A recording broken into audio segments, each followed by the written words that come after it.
ناكر الجميل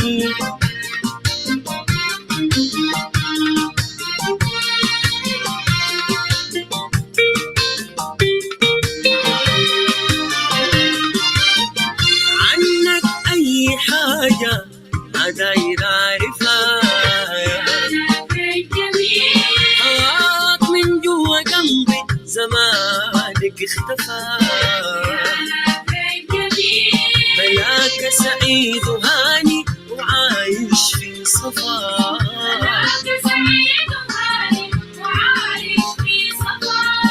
بلاك سعيد وهاني وعايش في صفا.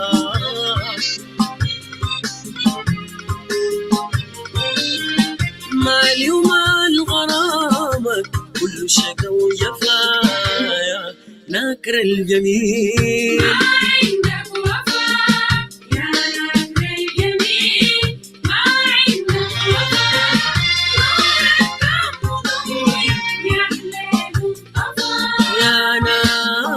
الجميل.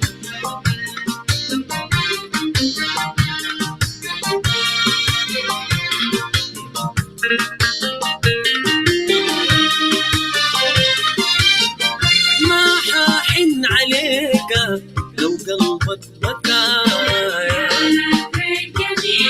وما ظنيت بكاك مشاعري بحركايا، تتباك ليا دموعك أمسكها، ما تتباك ليا دموعك أمسكها.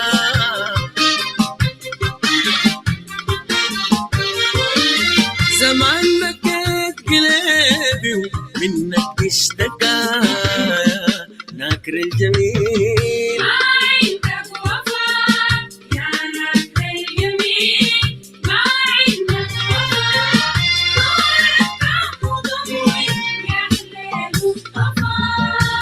ناكر الجميل، يا ناكر الجميل. نورك كان مضوي ويحلل انطفى، ندور ما فتشت فوق الكون وما لقيت ارقى صوته معاي حبيبي، هل كنت باهواه دغور في جروحي مساي قدوم فتشت فوق الكون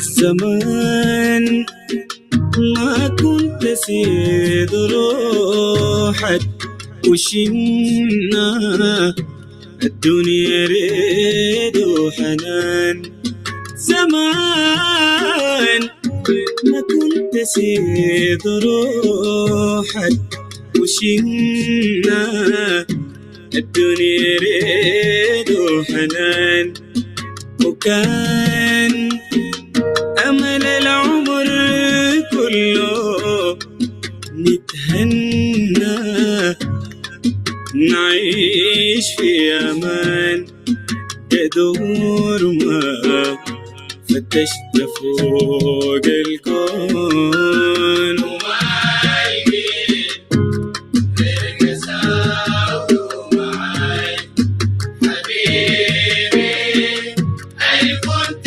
باهواه دغور في جروحي وساي تدور ما فتشت فوق الكون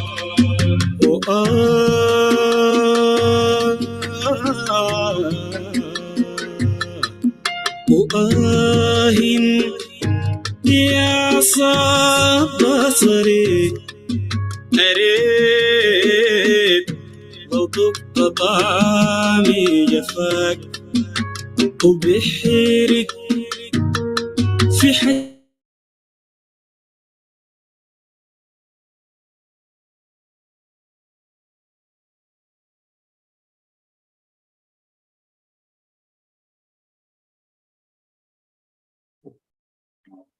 Professor Teresa Kenji, we are ready. Okay. Thank you very much. Eminent professors, distinguished speakers, and panelists, dear participants, it is my pleasure to welcome all of you to the second pre-AGM webinar on strengthening human capital development in Africa. Where are we and what are the needed actions? While the deployment of science, technology, and innovation is an effective route to achieve equitable and sustainable development, there is need for human capital that will harness this science, technology, and innovation and make it meaningful for the development and transformation of society. To ensure that Africa is not left behind, it is urgent that key actors be brought together to explore and map the alternative routes, partnerships, and expertise that can be harnessed to meet Africa's human capital needs.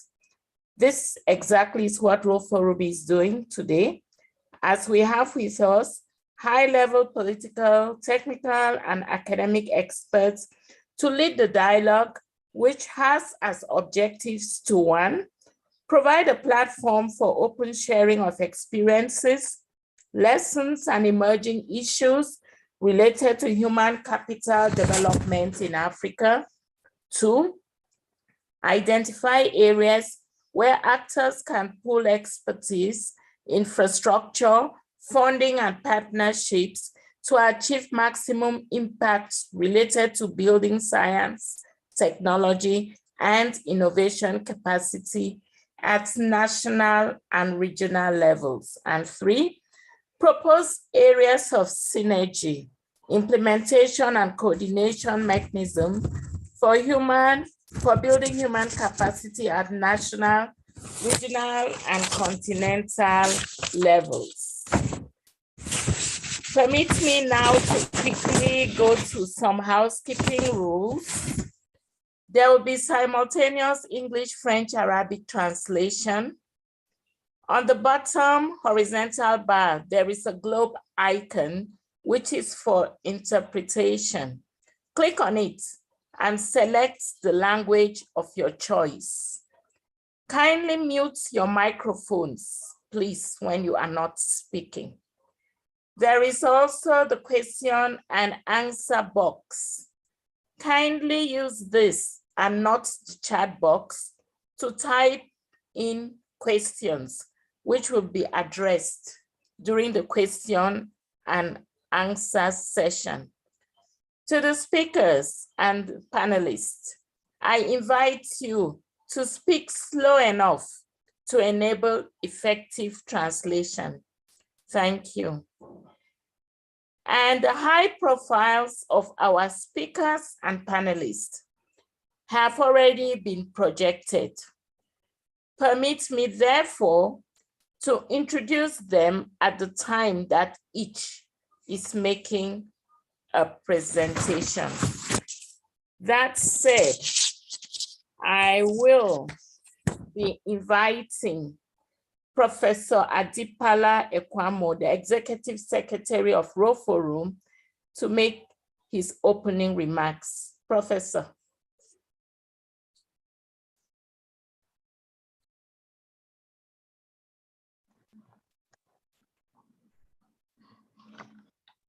Our moderator and Forum Board Chair, Professor Nkuo Akenji, distinguished participants, ladies and gentlemen, I welcome you all to this webinar.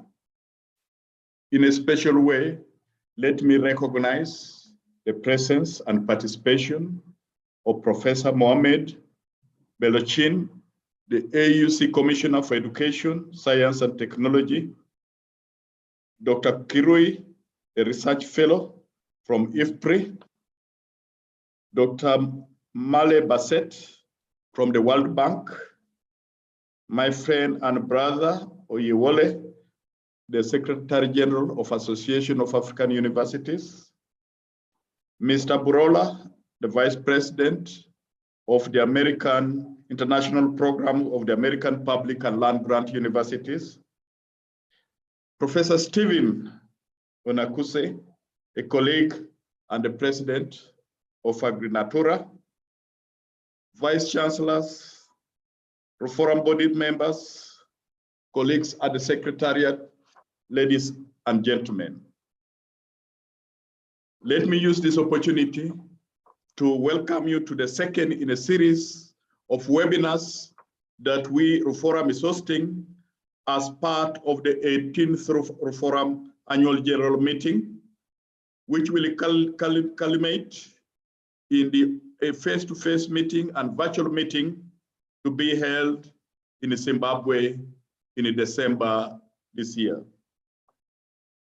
I do appreciate you all for your continued participation, engagement, and explorations for solutions to the challenges facing our continent, Africa. Ladies and gentlemen, today's topic, focusing on human capital, is perhaps the most pertinent of them all. Ladies and gentlemen, you will all agree with me that human capital is the engine of development. And I believe, and hopefully you do too, that investment in human capital will yield significant returns, not only to the individuals, but does influence the society. And there is well documented literature on the social returns on education, especially studies done by our colleagues in the World Bank. As a university network, it is our obligation to explore mechanisms for strengthening human capital development on the continent. It is therefore important that we take stock and appraise ourselves of the existing, missed, and of future opportunities to make this a real and sustainable process. While we've continued to fault the methodology and areas of focus for the multiplicity of rankings across the education value chain, where Africa has not featured favorably, there is evidence that our systems can benefit from substantial improvement. The quality of instruction, the research process, investment for research, adoption of digital technologies for teaching, research, and knowledge transfer continue to be weighed down by limitations and inadequacies. And the link, unfortunately, between knowledge generation and the dissemination is weak, and we need to strengthen it. Yet these ideas, ladies and gentlemen, are just the tip of the iceberg. Each one of us and every one of us has a responsibility towards converting the education system into Africa into human capital that will generate additional resources, improve livelihoods, and ensure a sustainable existence for existing and future generations. The webinar today is contributing to the building block for identifying solutions. I want to thank all the resource persons, policymakers, academia, and other actors and stakeholders for accepting to be part of this discussion. Our intention in organizing the meeting is to provide a platform for open sharing of experiences, lessons on emerging issues related to human capital development in Africa. Further appreciating that we operate in a resource-constrained environment, this webinar is designed to identify areas where actors can pool expertise, infrastructure, funding, and partnership to achieve maximum impact related to building science, technology, and innovation capacity at national and regional levels. It is my prayer and hope that the discussion today will generate solutions, propose areas of synergy, implementation, coordination mechanisms for building human capital at national, regional, and continental level. I invite you to be candid but realistic as you propose feasible solutions that will take us out of the human capital development challenge. I once more take this opportunity to welcome you to the Forum General Meeting Dialogues and this webinar in particular. Let me invite you further to Harare, Zimbabwe, where we shall be hosted by the government of Zimbabwe from 12th to 16th December 2022. Please join us either physically or virtually in the different activities that will form part of the Forum Annual 2022 Annual General Meeting. Ladies and gentlemen, thank you for accepting to participate. We look forward to listening to your contribution. I wish you good deliberations. Thank you very much, Professor Adipala. Yes, indeed, human capital is the engine of development. Thank you for setting the scene. I understand that Professor Mohammed is not around. So we are going to go right ahead and call on our keynote speaker, Dr. Oliver Kirio. Dr. Oliver is a research fellow in the Development Strategy and Governance Division of the International Food Policy Research Institute. And we are going to call on him to give us the keynote address on the current status of human resource capacity and needs in Africa.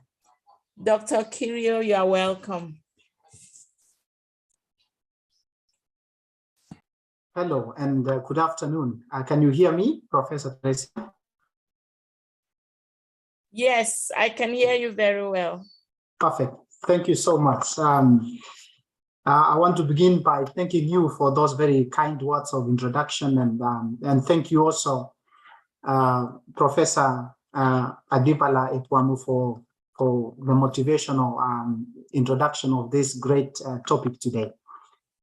I would like to begin by saying that I'm really honored and grateful to the forum for the opportunity to speak to you and share my reflection on a keynote address, especially on this very significant and timely topic on the current status of human resources and capacity and needs in Africa. I have prepared a few slides that I thought would guide my keynote address this afternoon. Let me try to share my screen and see whether that could work.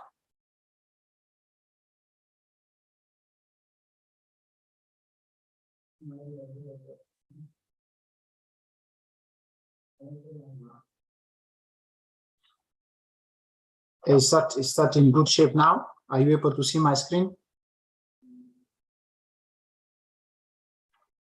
You're muted. Yes, Yes. presentation mode. Yes, Is it the right mode?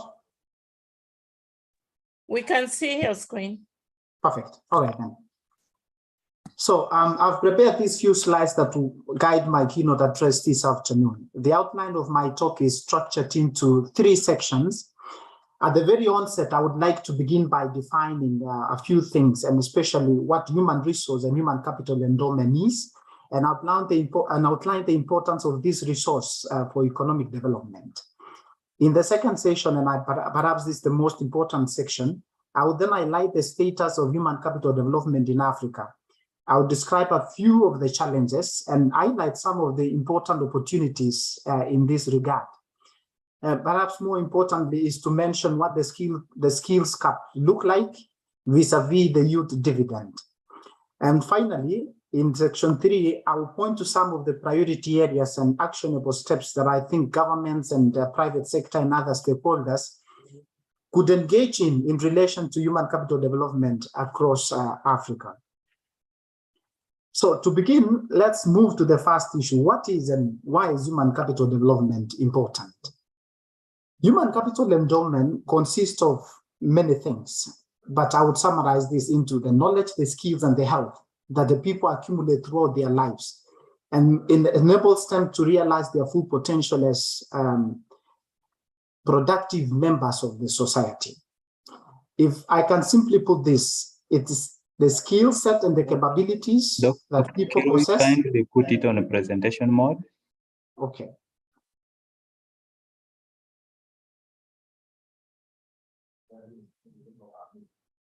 Let me see. That was a challenge there.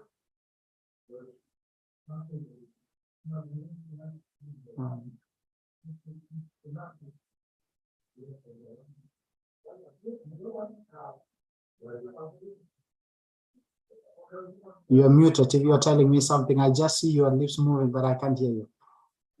It is okay. It is okay now. Is it okay now? Yes, but I think it has gone back. Go back again to slideshow. Yes. Oh, it has gone back.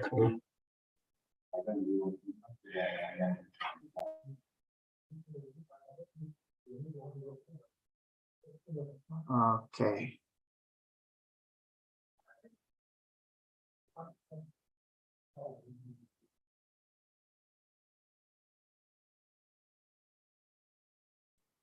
You are muted. I can't hear you if you're giving me some instructions. Sorry again for this. Yes, I was saying maybe you can put it under slideshow. Okay, on slideshow. Yeah. Oh, yes, that's okay. Is it working now? Yes, it is okay now. Okay. All right. Sorry for that interruption. You're muted, Prof. Is it okay? Yes, it is okay now. Okay. All right. So, as I was mentioning, simply put, I would summarize that human capital includes the skills and the capabilities that people possess and that are properly utilized for their individual gain, but also to the benefit of the entire economy. One of the most objective ways of measuring human capital endowment is the so-called Human Capital Index. This was developed by the UN, by the World Bank in the year 2018. And Human Capital Index measures the human capacity, human capital that a child born today is expected to attain by his or her 18th birthday, given the risk of the poor health and the poor education in a particular prevailing in a country. There are 3 specific components. Without going into much detail of discussions and describing this, there are 3 key components. One is the survival from birth to the age of 5, and this is measured by under 5 mortality rates.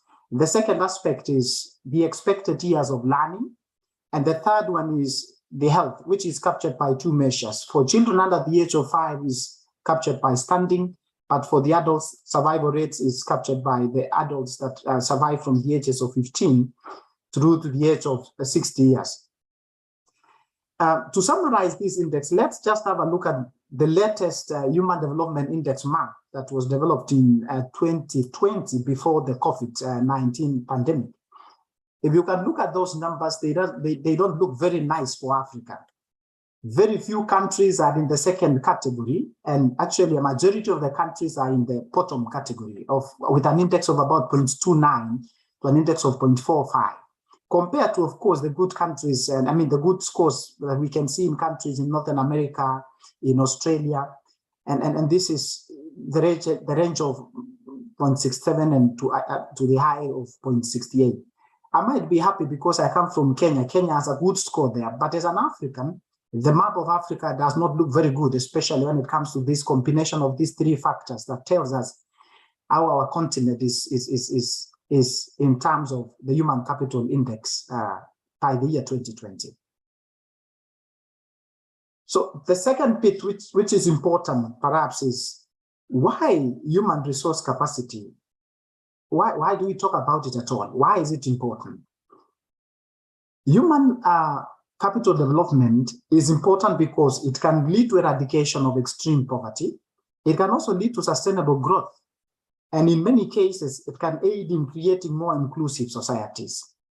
This means, of course, that we need to invest in people through many things: nutrition, the healthcare, the quality education, as well as the jobs and the skills.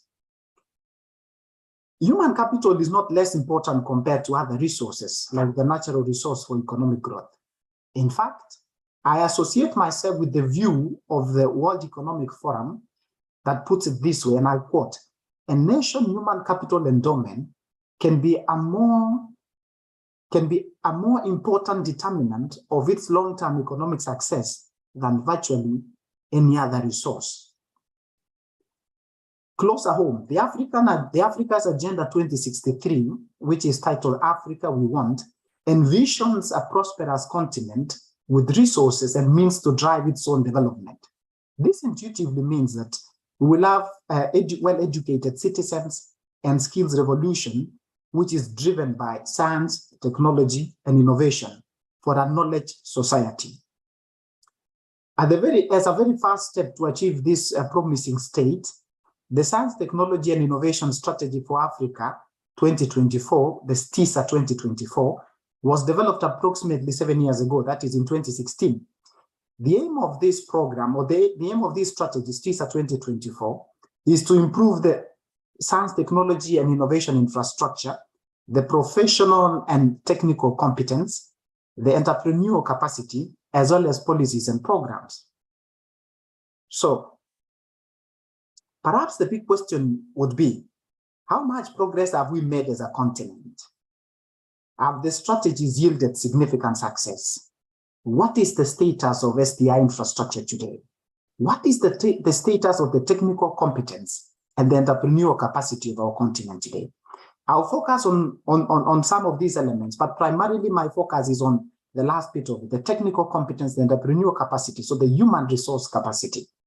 So this brings me to my second bit of my presentation this afternoon. And this is on the status of human resource capacity and human needs and human resource needs in Africa. What are the gaps and what are the opportunities? So to begin with, I would like to characterize Africa or African human capital landscape. Today, some of the salient features, or what I would call the important realities of African human capital landscape, are the following. First, I begin with the demographic transformation. So what are the opportunities? Africa is has the youngest population in the world. The median age in Africa is 25 years. You can imagine that. The median age is 25 years for the entire of Africa. Some countries, the median age is actually below 16 years or below 17 years in quite a number of the West African countries and some countries in the south of Africa. Again, such a high number of people is an opportunity for the continent's growth, but only if these new generations are fully empowered to realize their potential. It is especially important that young people are included in decision-making and are also given appropriate opportunities to work and to innovate. The second bit that describes the demographic transformation in Africa is that there is a steady fertility rate. So the population is expected to continue to grow. It is expected that the population would double what it was by the early 2000 in 2050.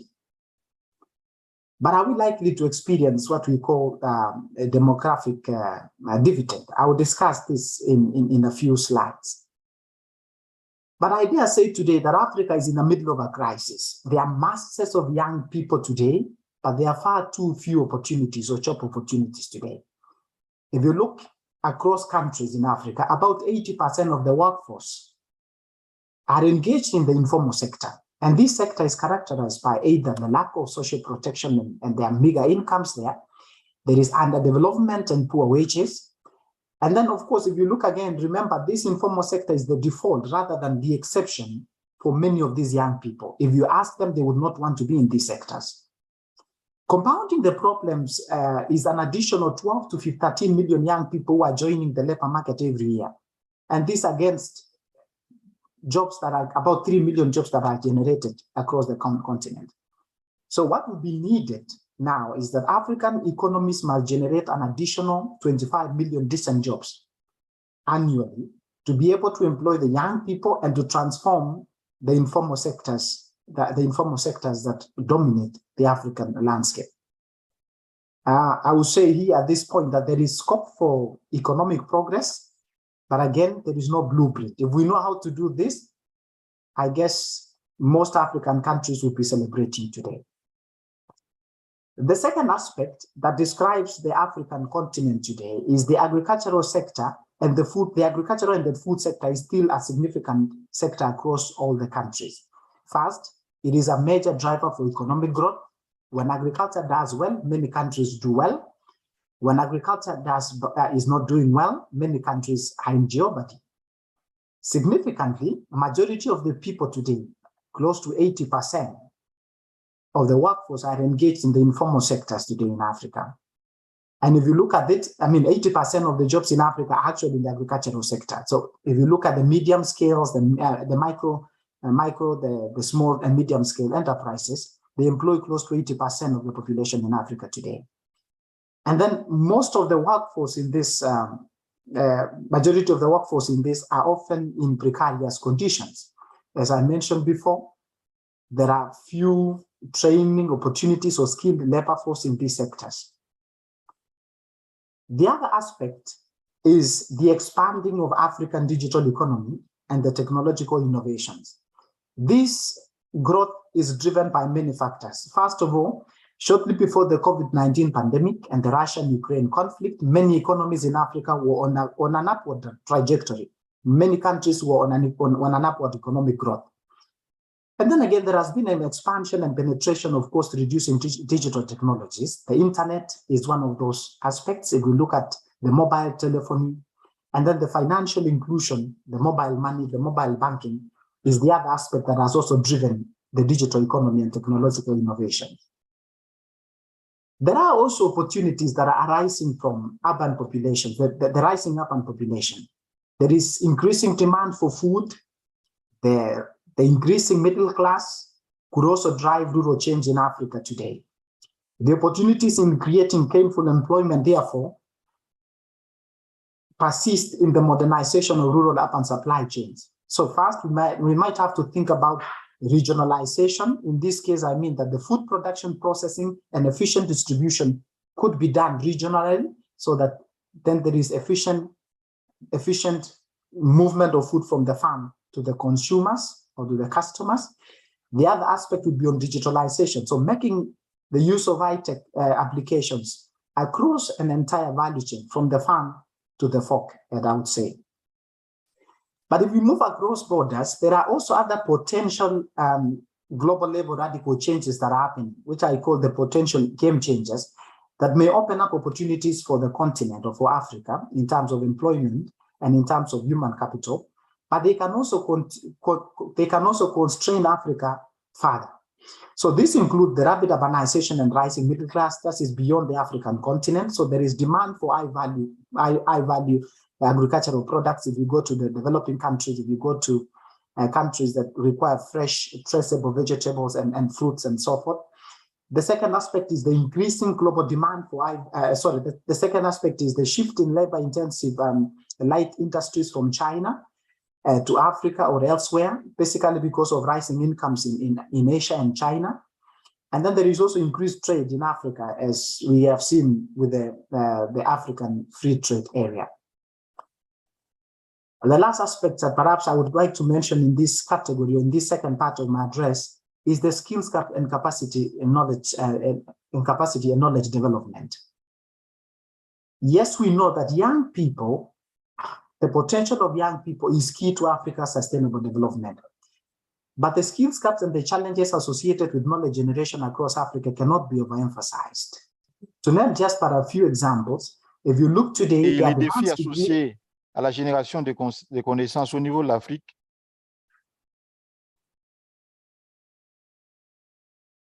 Was that meant to me? Sorry, I couldn't understand that. All right. So the advanced degree holders in sub-Saharan Africa, for example, contributed just less than 1% of the global researchers. In Africa today, 200 researchers per 1 million people, compared to more than 4,000 researchers per 1 million people in the UK and the US. And then if you look at in terms of science, I know through forum you understand this much more, the number of applications are less than 25,000, which is about 1.5% of the global applications from Africa, from sub-Saharan Africa.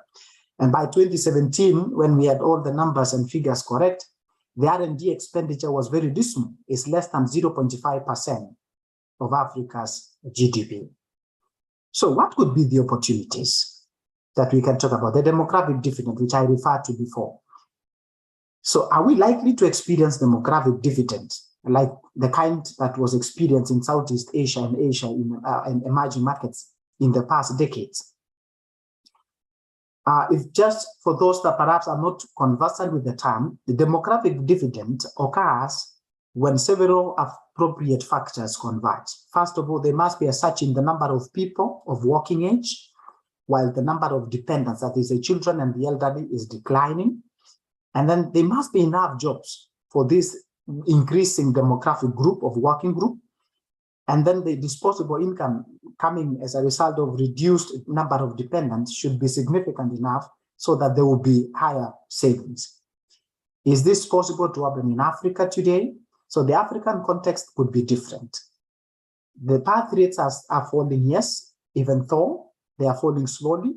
Compared to the other regions of the world, the the birth rates are still high. There are also other mega trends that are happening today that perhaps did not happen during the era of demographic dividend in China and the other countries. And this is including urbanization and the changing patterns of trade in the world. And even though we've seen some manufacturing, small and light manufacturing shifting from China to low-wage countries, we haven't seen this coming in masses to Africa. So the expectation of millions of jobs to be created in Africa perhaps is exaggerated. So what do we see? Some Chinese companies tend to move and prefer other Asian countries, Vietnam and so forth. And then there is also rationalization that is happening, and of course digitalization. So there are less and less number of people that are needed to do the jobs that were done by several of people before. So lastly, I would like to point, I know there will be more discussions in the other sessions, but I would just like to point to a few areas that I consider could be areas of priority or actionable areas that government, private sector, and other stakeholders could do.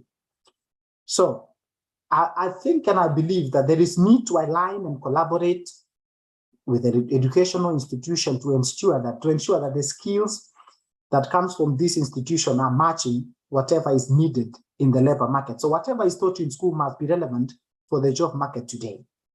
It's a pity that most graduates are not able to perform or do the things that most industry players or the private sector require of them today.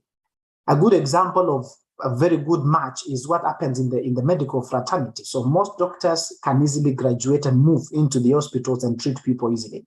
But what about the other sectors in agriculture? Our agricultural education extension system, our agricultural value chain development, our agricultural processing and so forth. The schools must teach what is needed in the industry and in the market today. I think the agricultural sector businesses, and this is private sector, should also invest in value addition, so in processing and manufacturing, and should strengthen the value chains, so new skills and new opportunities, and working again, perhaps in relation with the training institutions, the TVETs and so forth. So companies and multinational working in Africa should hire local workforce, and instead of bringing expatriates from abroad. They should also invest in new and equipping employees with what I call the relevant expertise.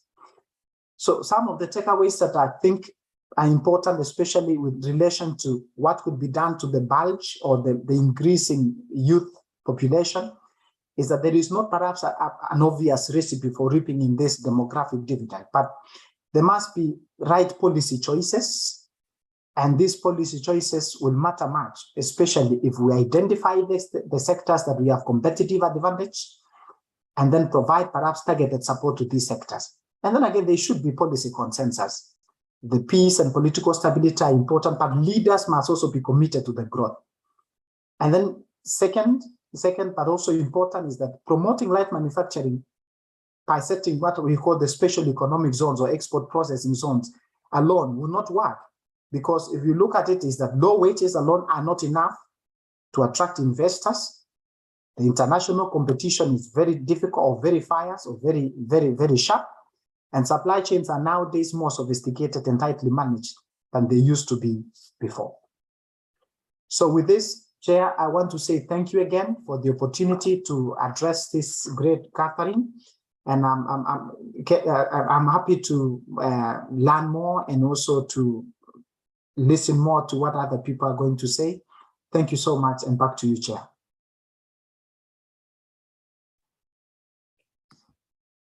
Thank you very much for a very clear and rich presentation, Dr. Kirill. Thank you. At the end, we are going to have a synopsis of everything that has been told us, but let me just extract a few points from your rich address. You've reiterated that human capital development can lead to eradication of extreme poverty and aid in including more inclusive societies. Our greatest challenge in Africa is that we have the masses of young people, but far fewer jobs. And the young people's potential is key to Africa's sustainable development. And so we must align and collaborate with education institutions to ensure a skill match. What is taught in schools must be relevant for today's job market. And therefore, we need right policy choices. Thank you so very much. And we now move to our discussion. So at this point, we can ask our questions. There are no questions in the question and answer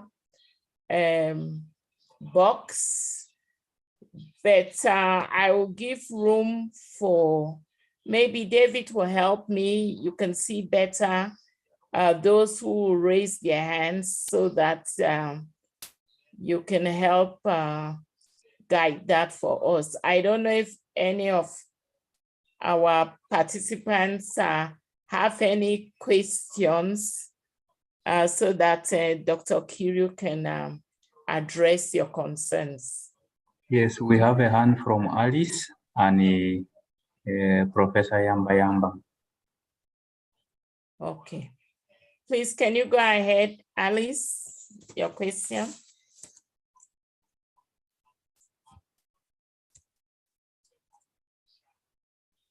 Professor Yamba Yamba and Alice. Yes. I think Professor Yamba Yamba is already unmuted, so please go ahead. Thank you very much, Chair, and thank you, Dr. Kiriu, for that very good presentation.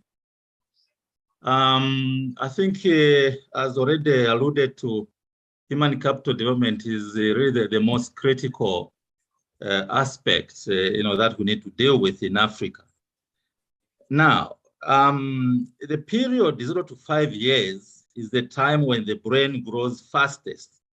And by the time the child is 5 years old, the brain is already at 90% that of the adult capacity. At 6 years, it has started 95%.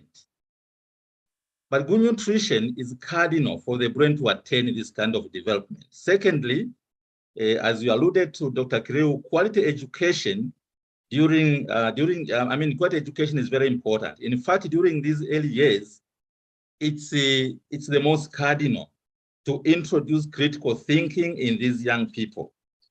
Now, if quality nutrition and quality education is missed at this time of the human development, these human beings, will not be critical thinkers. They will have missed something. Some of them will go through the education system quite okay, but will not be great scientists. Today, we see many graduates who cannot perform. Again, we've already alluded to this. Yet, generally, we do not pay attention to that very critical period of 0 to 5 years. Rather, we want to pay attention to higher education when it is already too late.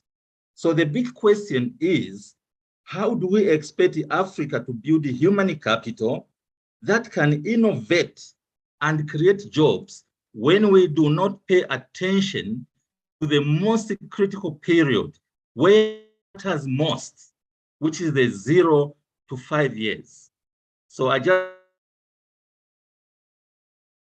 would like to have comments on that, Dr. Kiriu. Thank you so much. Thank you, Dr. Kiriu. Should I respond right away? Okay, perfect. Yeah, but Professor Yambayamba, I think I cannot overemphasize what you said. I think the first 5 years of a life, and actually they even go slightly lower, the first 1,000 days, which is approximately the first 3 years, are the most critical years of life and of a child.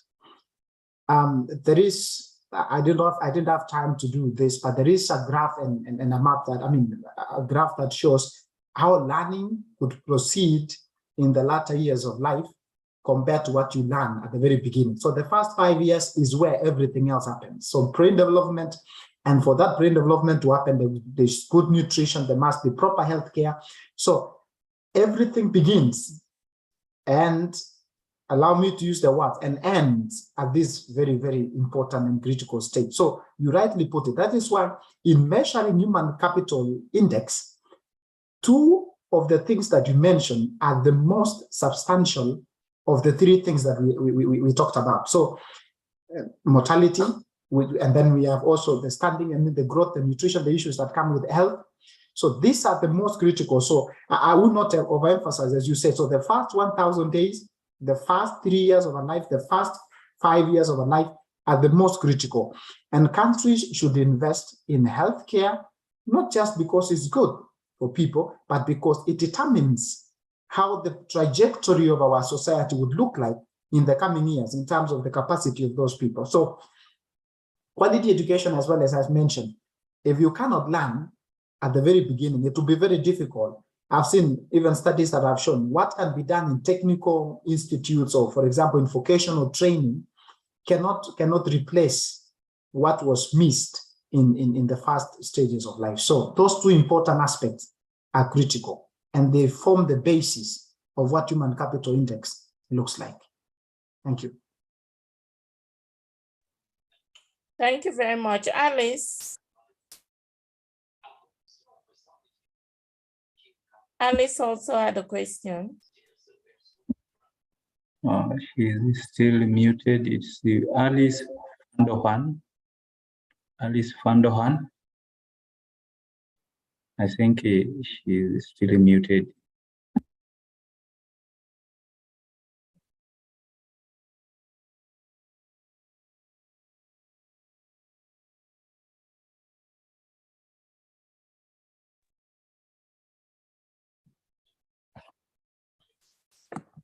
we proceed.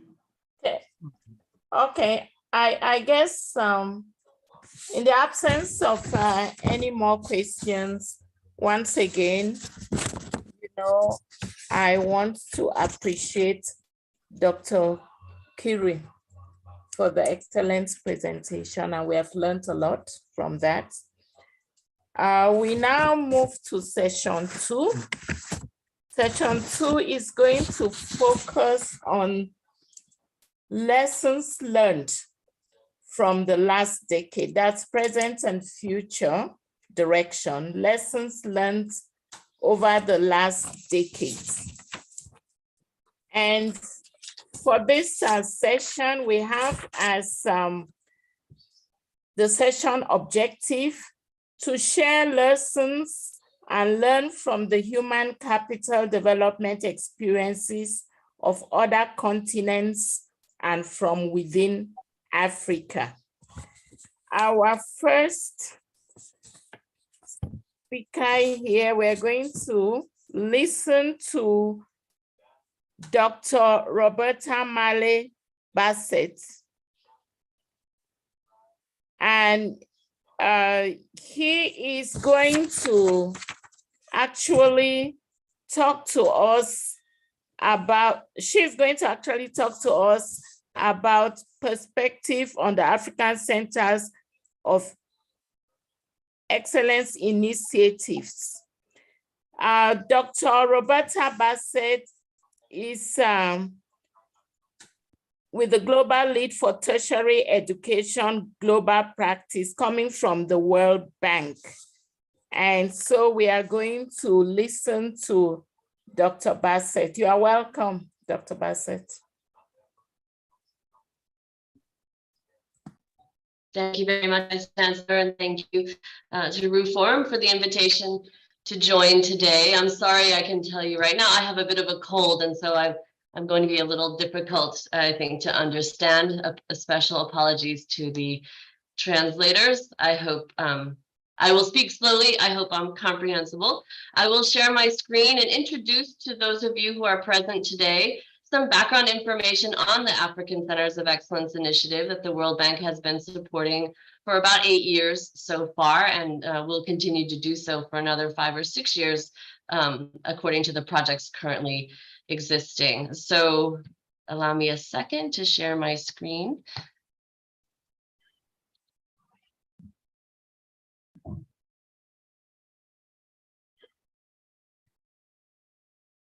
Okay.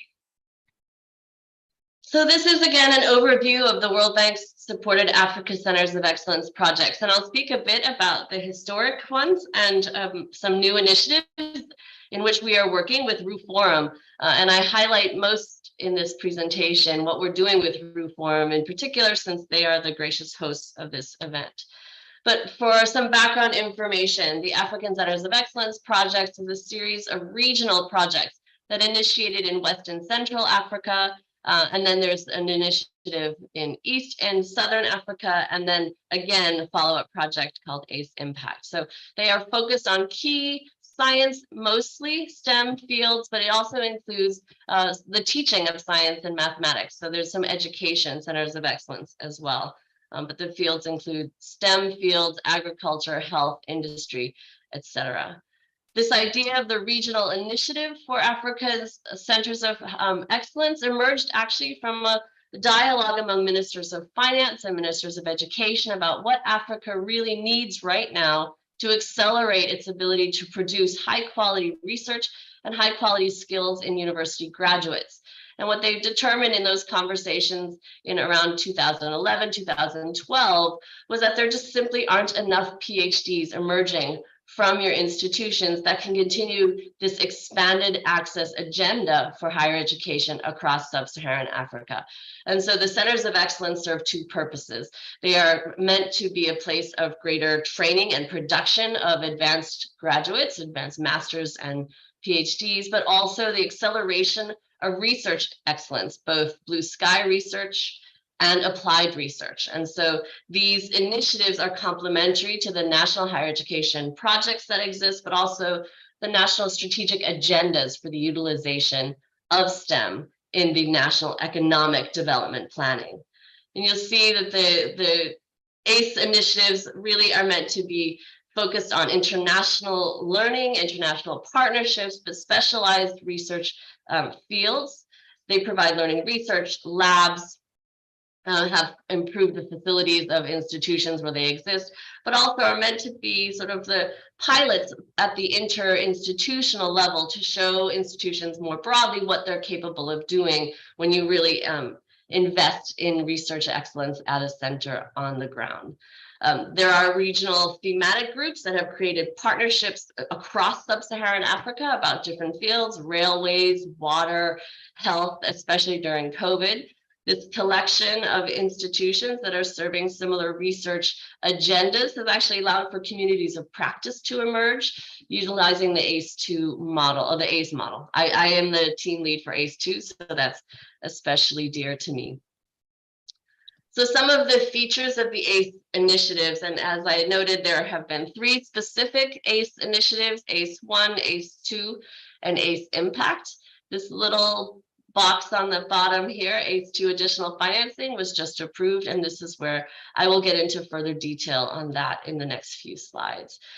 But some of the key features of ACE initiatives are the regionalization of these exercises, that twice a year, all of the centers that are funded, and you can see here the numbers, and I'll go into that a little bit more in the next couple slides. But approximately 80 centers are being funded across sub-Saharan Africa, and they are serving a multitude of fields, and in specific ways are utilizing the networks that regionalization provide to increase their capabilities in research and setting the scene for excellence on the ground at their campuses. So to just dig a little bit deeper into the African agricultural transformation elements of the new ACE2 additional financing, we partnered with RUFORM and the Inter-University Council of East Africa to develop an additional financing stream specific to agricultural higher education. And this is the context that explains why we thought this was important at this time. There were 3 mega trends that were shaping the need to improve future food systems. You all are well aware of this on the ground.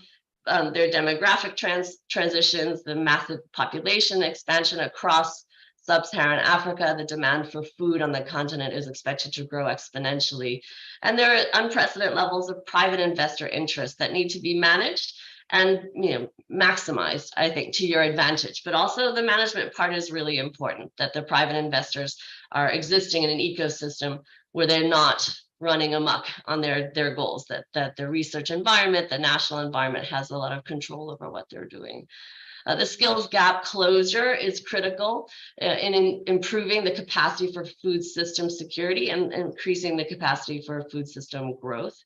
The youth needs a balanced skilled portfolio, so they have both technical skills in agriculture, but the soft skills that we're talking about more and more, and the keynote just does that as well, that we speak a lot about STEM. There's been an enormous amount of focus on technology and science in every developing country, especially in order to bridge the gap of the knowledge economy of the 21st century.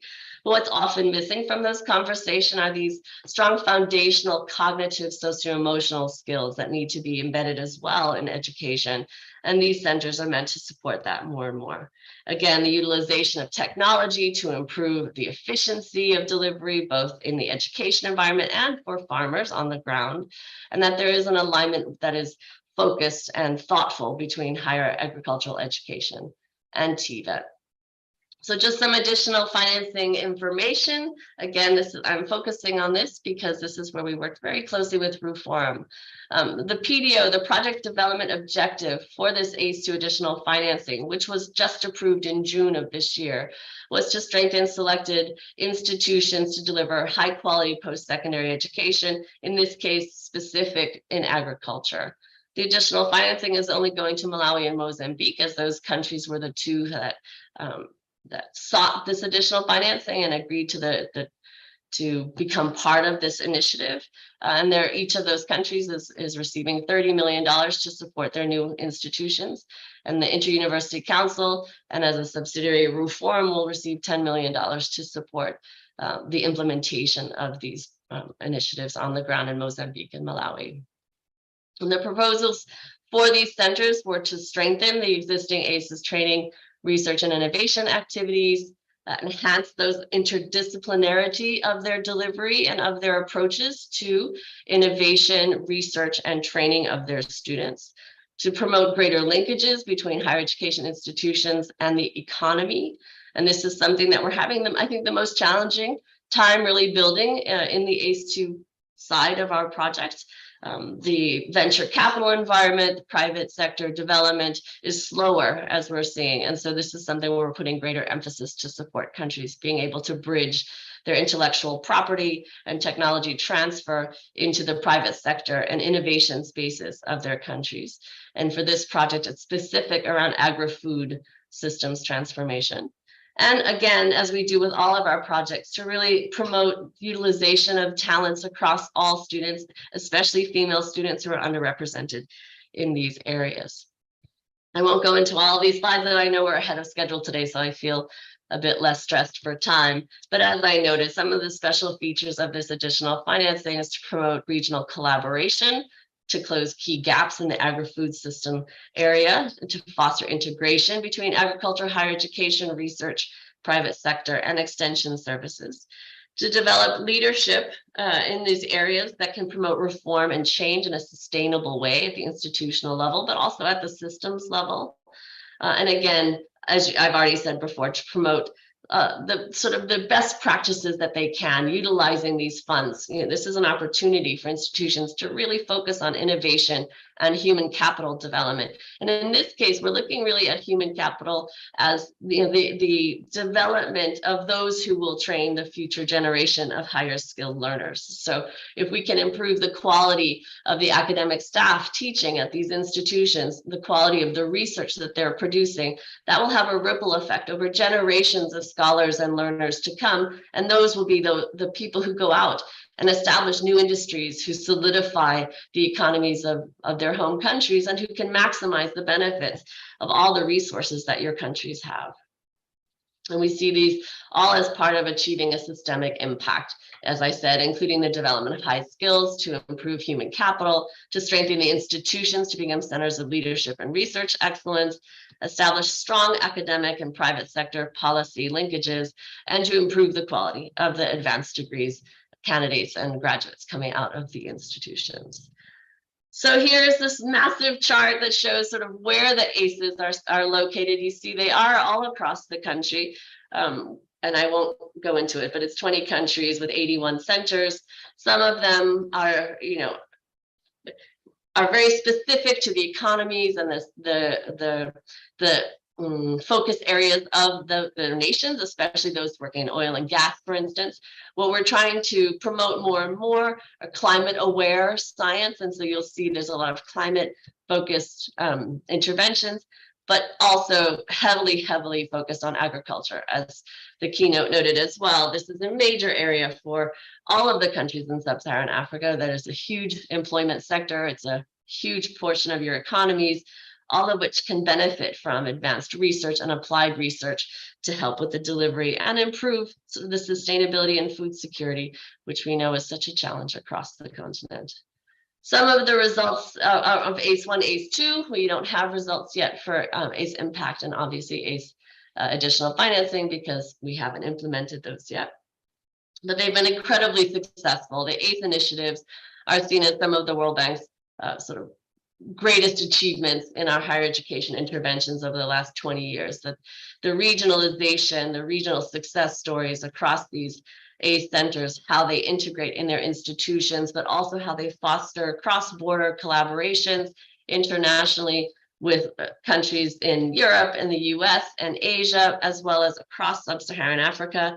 It's a model for excellence. It really has proven that with some additional resources and some focus on talent that is relevant to your local economies and to your local research needs, excellence will emerge from that space. And so this is a model that we're hoping to replicate in other parts of the world and certainly to expand in sub-Saharan Africa.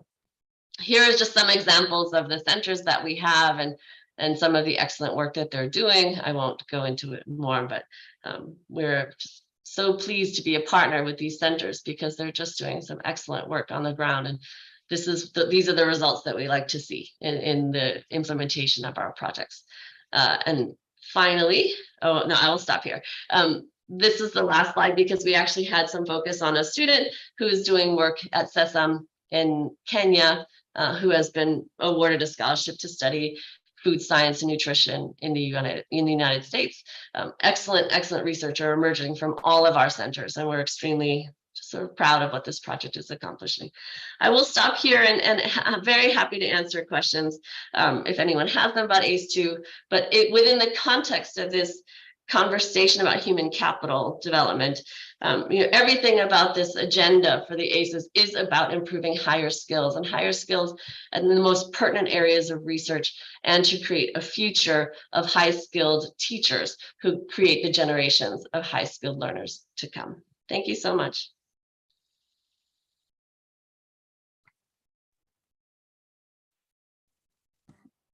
Thank you very much for another brilliant presentation by Dr. Bassett. We've heard about the ACE initiatives, the success stories, the great achievements recorded through the ACE1 and ACE2 projects. And I think I like the part where you say the ACE initiatives focus and promote talents relevant to local needs. I think that is very important for us when we begin to talk about human capital and skills. We look at the local needs. Thank you so very much for your presentation. We are going to move right away to our next panelists, and we'll be listening again to present and future direction, lessons learned over the last decades.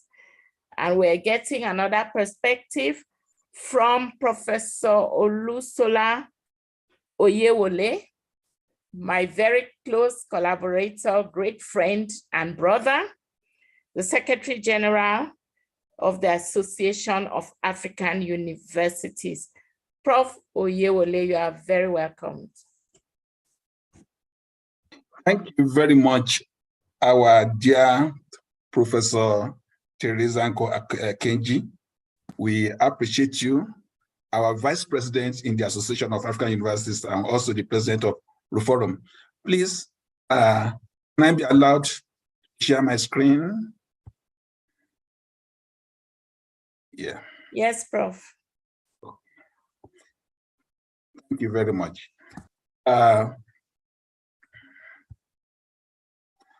I will be speaking on strengthening human capacity development in Africa, where we are and what are the needed actions.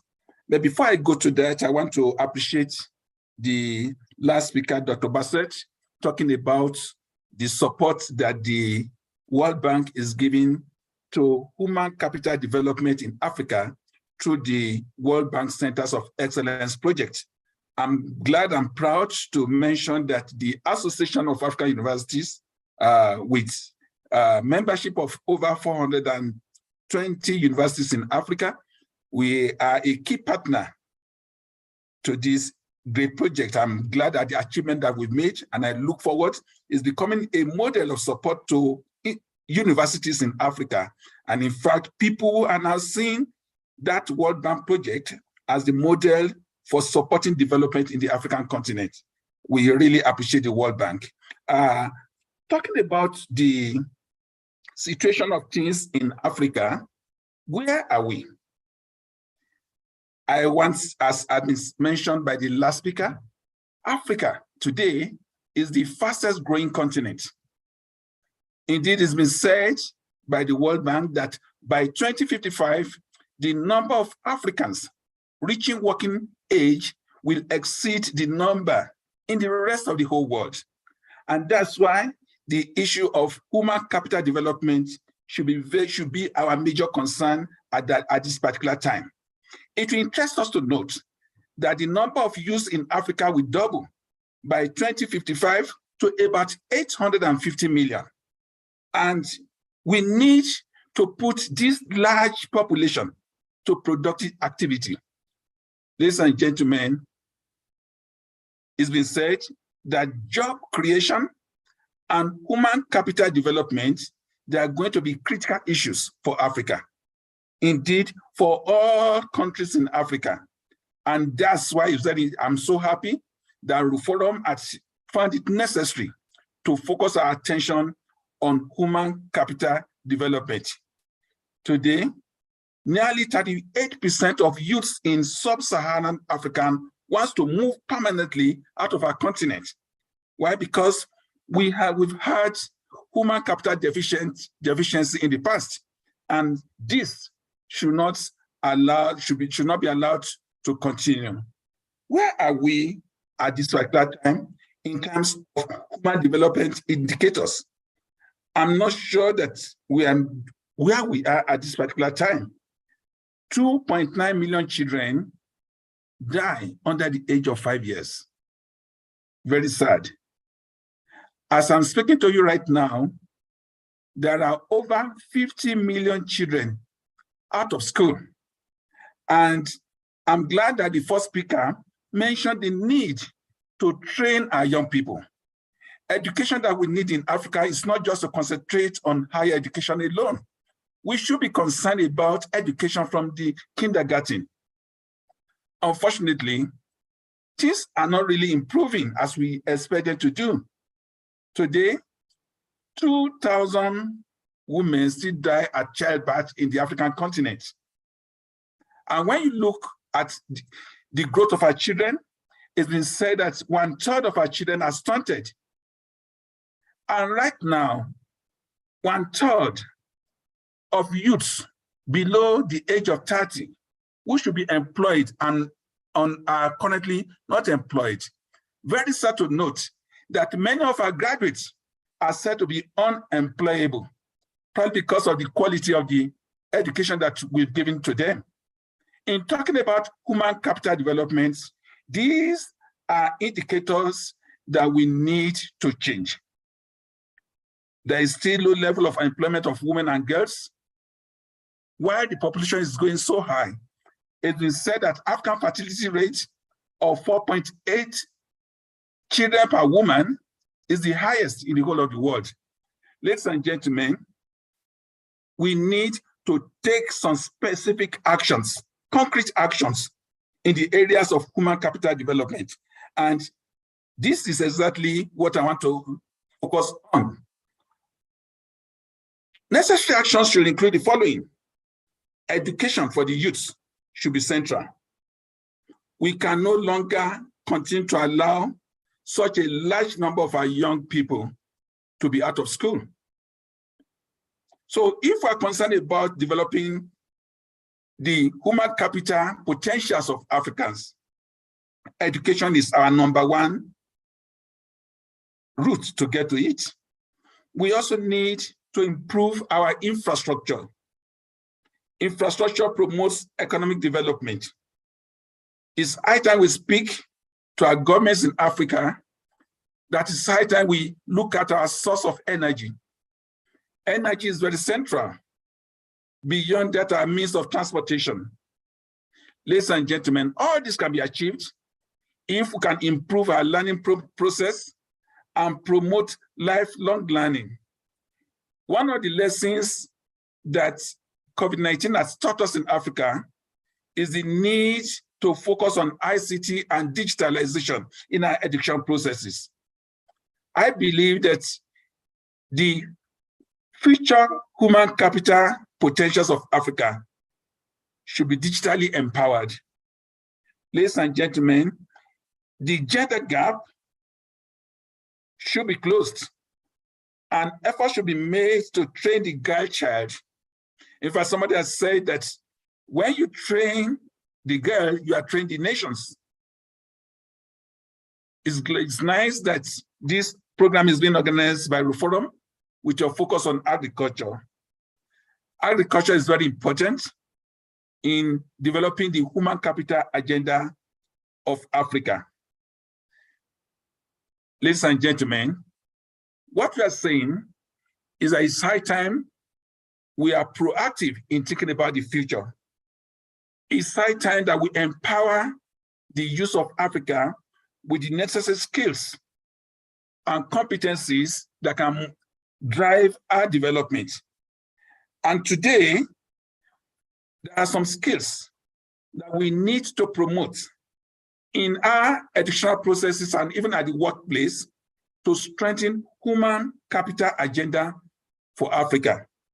And I'll just mention about 5 of those skills. 1, the human capital that we need for the future should have what I call the adaptable skill. They should be able to anticipate and respond thoughtfully to the changing circumstances at work, and they should be quick thinkers who should be able to respond to sudden changes in the environment.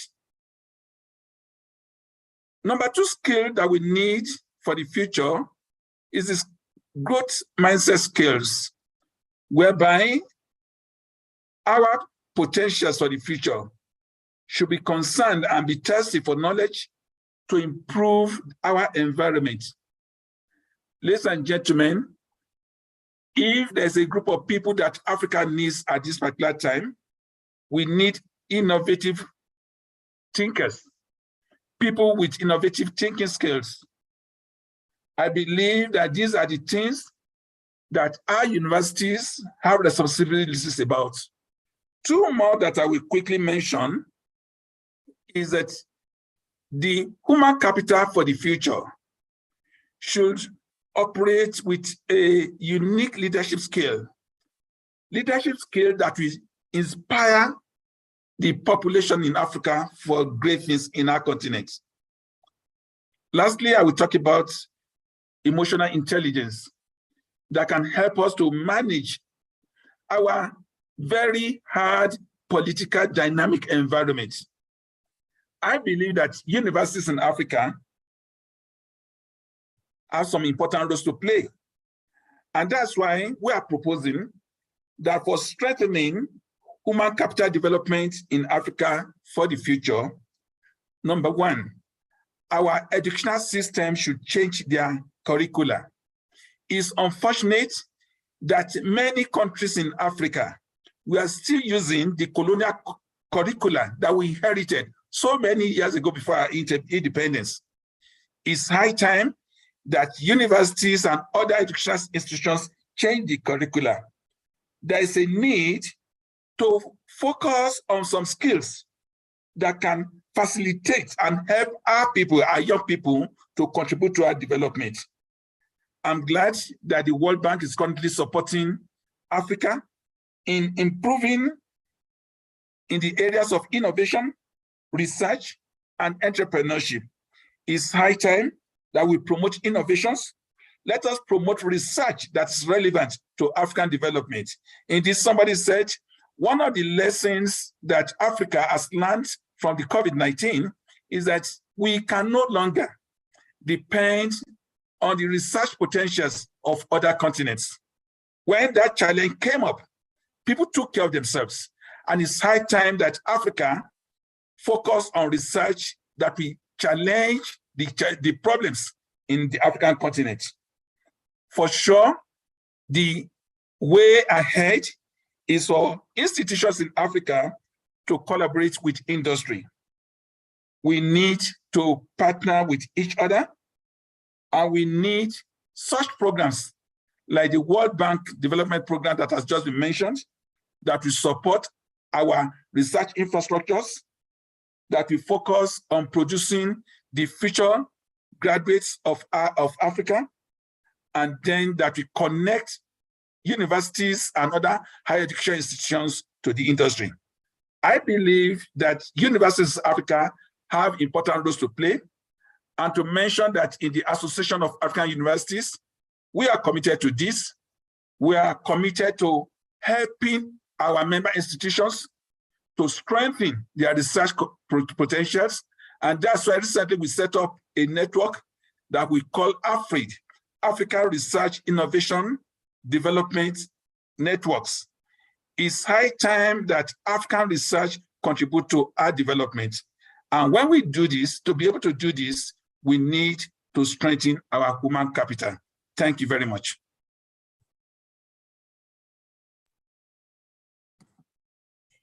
Thank you so very much, Professor Oyewole, Secretary General of the Association of African Universities. Thank you for another brilliant presentation. Very interesting indeed, and I've gathered at least the human development indicators point out clearly to us that we need concrete actions, and it is now and not tomorrow. And you have clearly highlighted the indicators to us. And of course, you have said that we need skills which must be adaptable, growth in mindset, innovative thinking skills, leadership, and emotional intelligence. And of course, you have pointed out too that our educational systems should change their curricula and focus on skills that contribute to our development. Thank you so much. And once more, I congratulate you for the launch of the African Research and Development Initiative, which was launched, I think, a week ago. Congratulations. So we move right on to the next speaker, and we're going to be listening again to our panelists discuss also lessons learned over the last decade from Mr. Bernie Borula. He's the Vice President for International Programs, American Public and Land Grant University. Over to you, Mr. Borula. Thank you very much. Hopefully you can hear me. Yes. Great. If you can give me share screen capability, that would be great. Let me say good afternoon to everyone. It's morning here in Washington, D.C. Quite a cold morning. I wish I could be with you. Okay. Okay. You should be able to see it at this point. Yes, we can. Excellent. Well, again, thank you to Reform. We have a partnership, APLU, the Association of Public and Land Grant Universities, with Reform, and always happy to be invited to present and participate in virtual events. Hopefully next year I will make it physically to a Reform event. That is the hope. But I'm talking about a little bit about what the past decade, what we have learned from some of our partnerships in the United States and with universities in Africa. And I want to first start off by just reinforcing why we exist as institutions of higher education. We conduct research, we transmit knowledge to students, but our main goal really is, and always should be, to build and strengthen the human capacity of our communities. And that really is to help develop the next generation of scholars, scientists, businessmen and women, and professionals to ethically lead and move our society forward. I think by doing so, we really do a lot in improving the lives and livelihoods of all people in our society. And this really is true transformation and something that universities are uniquely positioned and able to do. Now, why is this critical in the context of Africa? I'm following up actually nicely with the professor who presented just before me. And that is, let me change this thing. It's because as he already mentioned, Africa is the future. These numbers look at the rest of this century. So going a little bit farther than just 2025. But if you look, you will see immediately where the population growth is going to take place. You see a huge increase expected, anticipated in Africa, and decreases across the board in places like Asia, Europe, and South America.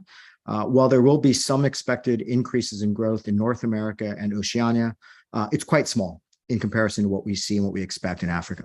So this means really, again, the future, if we're talking about strengthening human capacity worldwide, it has to start first and foremost in Africa. That's where the growth is going to be, and that is where there's going to be such an urgent need. And considering we're already in 2022, we're almost a quarter of the way done with this century. It doesn't leave that much time when you think of generational transformation. And so time is of the essence now for us to really focus on this. So I applaud RUFORM for convening this meeting. Now, let me go a little bit deeper into some of these numbers. And this graph here looks at OECD countries, so largely developed countries in North America, Europe, and East Asia, as well as median ages amongst sub-Saharan African countries. And if you look at this, you'll see quickly some interesting differences. You can see that, first off, the median age in Africa is about half that of someone in the OECD, about 20 years old compared to 42 years old. But you'll see also the average age of a leader in Africa is much, much older than that in an OECD country. So there's only about a 12-year age gap difference between median age in OECD countries and the average age of the leader. But there's a much greater difference of 42 years between the median age of an African citizen and their leader. So that creates a much larger generational disconnect between the average citizen and their leader, and places even more importance beyond just the fact that population growth is going to occur in Africa, all the more importance for building that human capacity now, because more youth will be needed not only in the workforce, but to take on leadership positions.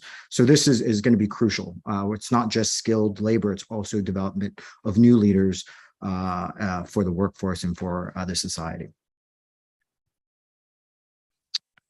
Now, this gives you just, again, some numbers to illustrate what this challenge means.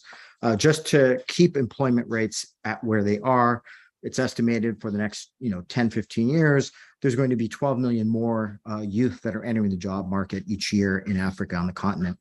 And so there's significant opportunity to expand the labor market and to develop the professional science, technology, and innovation, or STI, capacity within sub-Saharan institutions and the agricultural economic sector. In some respects, Africa has so much more potential because they will be growing. Places such as Asia and even North America and Europe are dealing with the reverse of declines in population. And so expanding labor markets is a bigger challenge for us, where it is not going to be for Africa. And that's important for us to capture the potential in some well-constructed agricultural capacity development programs, and that ones that address the cultivation of tomorrow's leaders, given that there are such gaps that exist not only amongst leaders in median age, but also of researchers in some of the African governments, as well as the STI sector. So what can we do? Let me now look at what we've been doing and what we've learned. So first off, between RUFORM and APLU, there are several things we can do collectively and individually to help push forward this agenda. First, it is for APLU. We are the oldest association of higher education in North America. We have over 250 research universities across the United States, Canada, and Mexico who are our members. And we, similar, I think, to RUFORM, really focus on degree completion, academic success, advancing scientific research, and expanding economic and community engagement amongst our members and our communities. This is really our ethos, why we exist.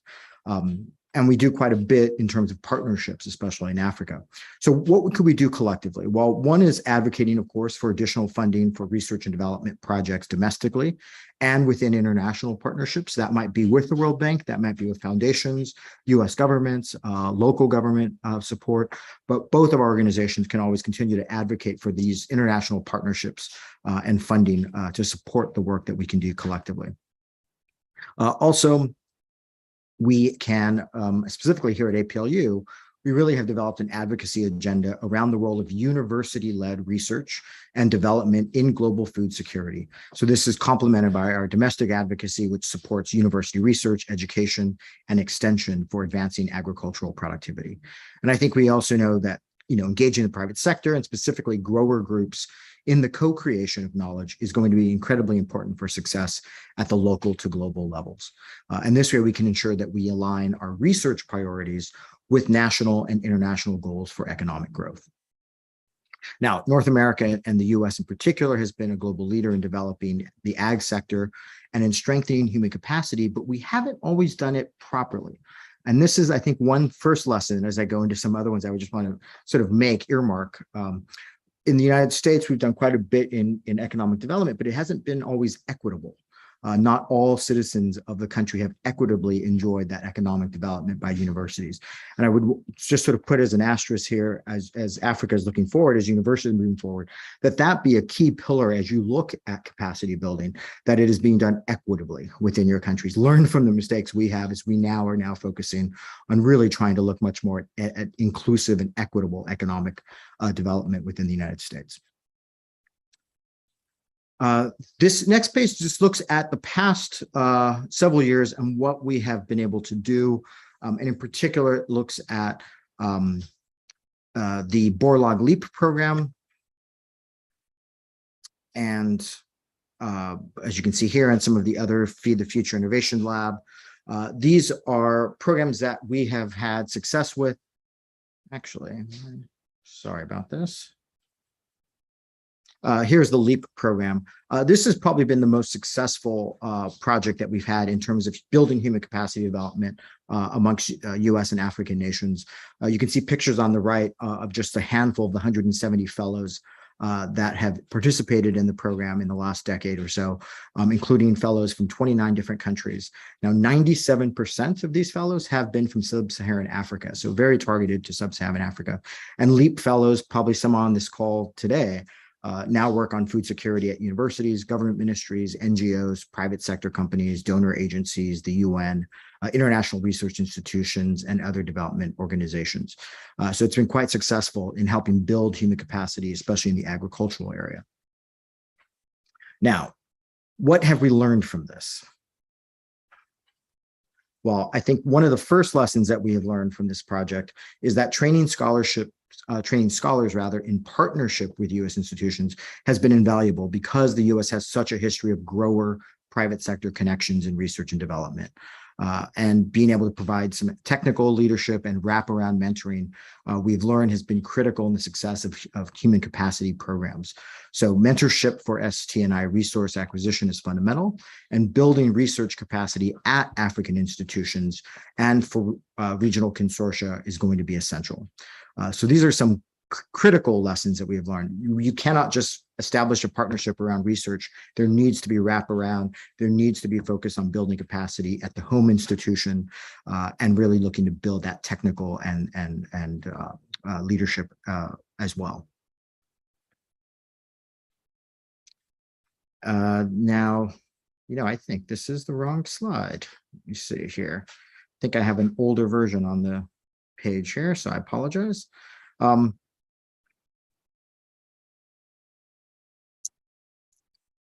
Let me make sure I have the right page here. Here we are. Here are just a few other projects. If we look at the last decade, particularly that have been important, I think have worked. And these are looking at really the current efforts our institutions are implementing, reflecting the future forward framework of co-creative partnerships and wraparound programs. A good example is the Borlaug Higher Education for Agricultural Research and Development, BHERD program at Michigan State University, which is increasing the global number of agricultural scientists and strengthening scientific institutions. It includes funding for research in the student's home country and requires coursework both at the US and regional universities. So this is this idea of co-creation. It's no longer sending students to another country to go get their PhD. It's co-creating academic programs and building that research capacity at the home institution, in this case in sub-Saharan Africa. You also have the STARS program at Cornell University, which has support from the international NGO community, and it looks at the economic, labor, and STI-related investments in research to cultivate scholars who can plan and respond to shocks in agricultural production and market systems. And finally, we have the Innovation Scholars Program, which awards seed grants to scholars. But in addition to those grants, again, not just financial, it also provides coaching and training to those recipients that get those seed grants. So again, wraparound services are so important. One other area is our Feed the Future Innovation Labs, which have been quite connected with institutions in Africa. The Innovation Labs are really a foundation program for human capacity strengthening, particularly within agricultural STI. Sub-Saharan African institutions have been key partners. Human capacity development is a key feature in all of these labs, and we've had about just under 220 PhD students who have been trained through the labs just in the last 3 years. So this is very recent. And we know that the benefit of these labs not only accrue globally, but really target some of the most vulnerable. So you're looking at most of the benefits, about 80% of this program has been targeted to individuals who have incomes of under $5.50 a day. So again, very targeted at building that capacity from the ground up. And next, I want to give 2 examples of how these labs are contributing to strengthening human capacity a little bit more specifically. The first is the Animal Health Innovation Lab, which focuses on animal health vaccines, farmer adoption, and return of investment for local households. It has 9 East African scholars involved in the regional work, and it's contributing right now to the upgrading of equipment in labs at the University of Nairobi. And administratively, the lab has convened and through its African institutional partnerships has developed a secretariat to look at veterinary, regulatory, and academic authorities for related science policy issues, including training and funding. Again, what we're talking about here is building capacity of institutions locally. And I think we will see some remarkable things that will come out of that partnership. Similarly, the University of California, Davis has partnered with USAID on what's known as the Emerging Pandemic Program, which has been really relevant for the past several years as we've dealt with COVID. And this is to strengthen global capacity for the detection of viruses with the pandemic potential. So what can move between animals and people? A decade ago, more than 30 countries around the world now, since this got started, have stronger systems to safely detect, identify, prevent, and respond to viral threats.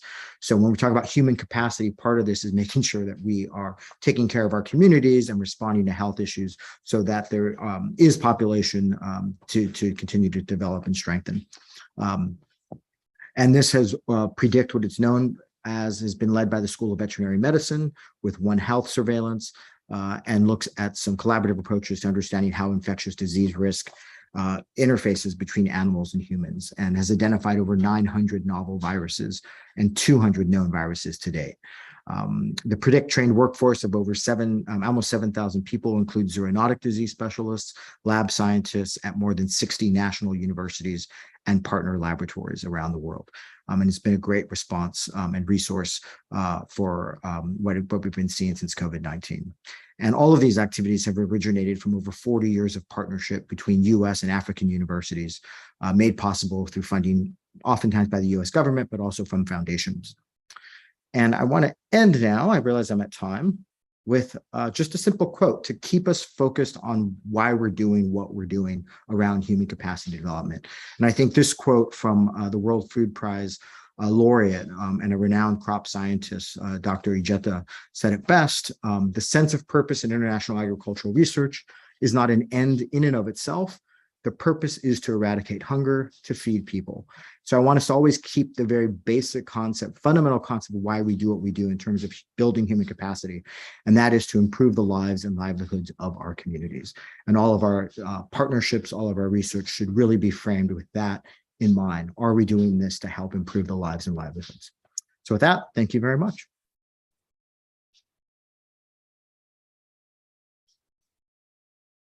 Thank you very much.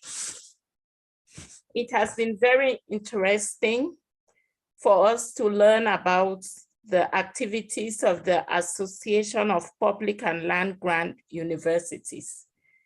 I must say here that you are doing a fantastic job with the main objective to help develop the next generation of scholars to improve the livelihood of all in the community.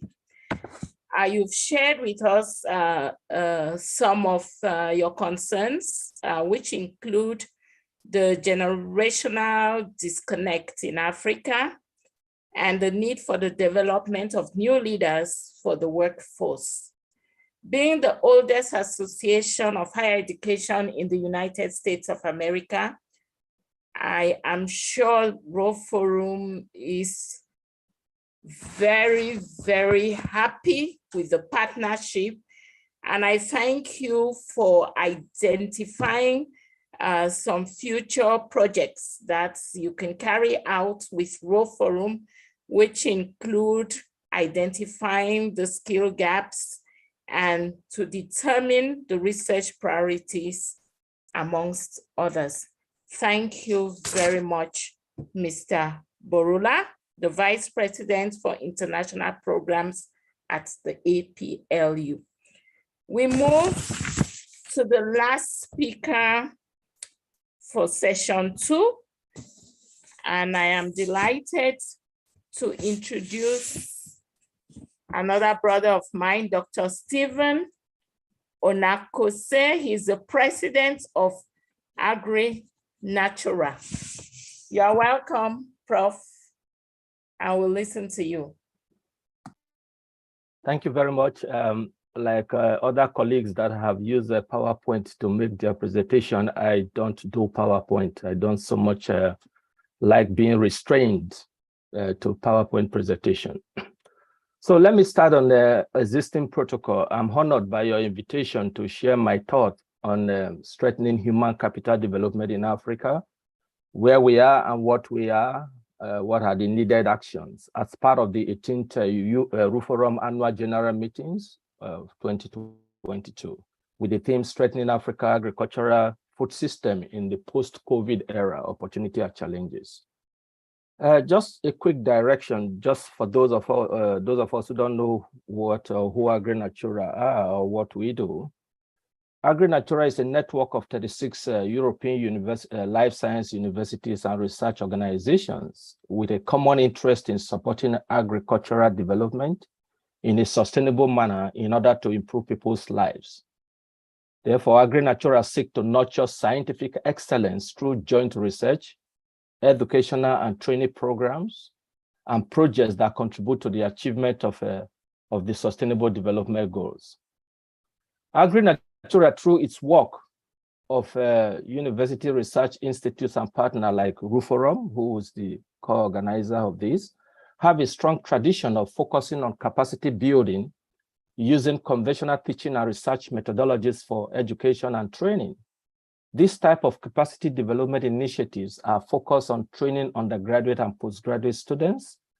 This type of capacity development are implemented through mentoring, coaching, short courses in the content of capacity development for leadership training, economic skills, social and organizational capacity with a wider impact in strengthening agricultural education. So let me focus a little bit about the challenging landscape of African youth population, which a lot of the presenters have mentioned here on the continent. Is actually a wake-up call for all of us to have a new vision for Africa education, armed with the relevant knowledge, entrepreneurial agility, and analytical skills to support economic and social prosperity and to advance our desired science, technology, and innovation outcomes for the well-being of its people. Mastering current and future realities require deep learning capabilities based on relationship and roles between Africa governments and Africa higher education institutions. And I will be very honest to say that this doesn't exist at the moment. It's just on paper and agendas. Higher education all over Africa today is going through a retrogressive transformation seated on a purposive leadership neglect. There is a lack of coherence between the vision that Africa leader has for its citizens and the vision that motivates its educational engagement with the citizens, which requires a deliberate, strategic education policy intervention so that education, skills training, and entrepreneurship are available to all citizens and provide opportunity for everyone to participate on an equal footing. The lofty ambition of strengthening human capacity development in Africa, what has worked and what we need to look out for, are a pertinent question which direct us to challenge the vision and mission in the first instance, and secondly, what African institutions are teaching, learning, and researching. I think my former teacher, Professor Oyewole, has just nicely put this thing together by saying that what we are currently being taught, or what is being taught across Nigeria, most African universities, are past materials from our colonial past. The capacity and range of educational opportunity has been limited. Equity of access to education is in total neglect in relation to knowledge production system, lack of funding, unsuccessful implementation of education policies, decreased demand for accountability, and lack of quality assurance and lack of firm and shared belief in the latent value of human capital.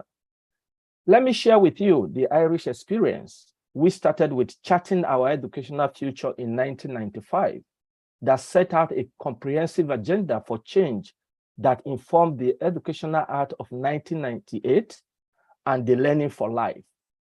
I had the opportunity of learning this, of understanding how did they get to becoming one of the best knowledge economy in Europe. Several lessons learned from this purposive direction of Irish education are the importance of strategic intention in guiding policy development for education is one of them. The second one is the advantage that consultation and engagement bring to the implementation of education policy.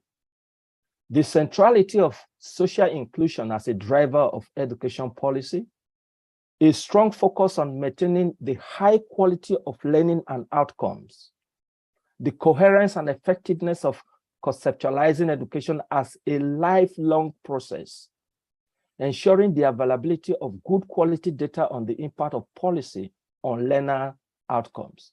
The above lesson cycles around three core themes. The first one is growing educational opportunity for all, building partnership and shared ambition, renewed focus on skills and competencies.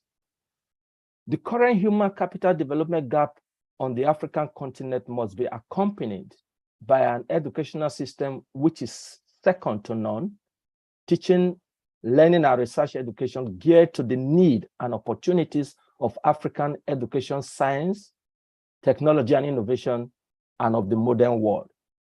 The challenges and opportunities of transforming human capacity to resources on the continent are massive, but the commitment are not evident. Africa has a large and wealthy diaspora that has long been eager to help the motherland, and its money has not been warmly received or put in the correct use. So harnessing diaspora knowledge base is a quick win for the continent.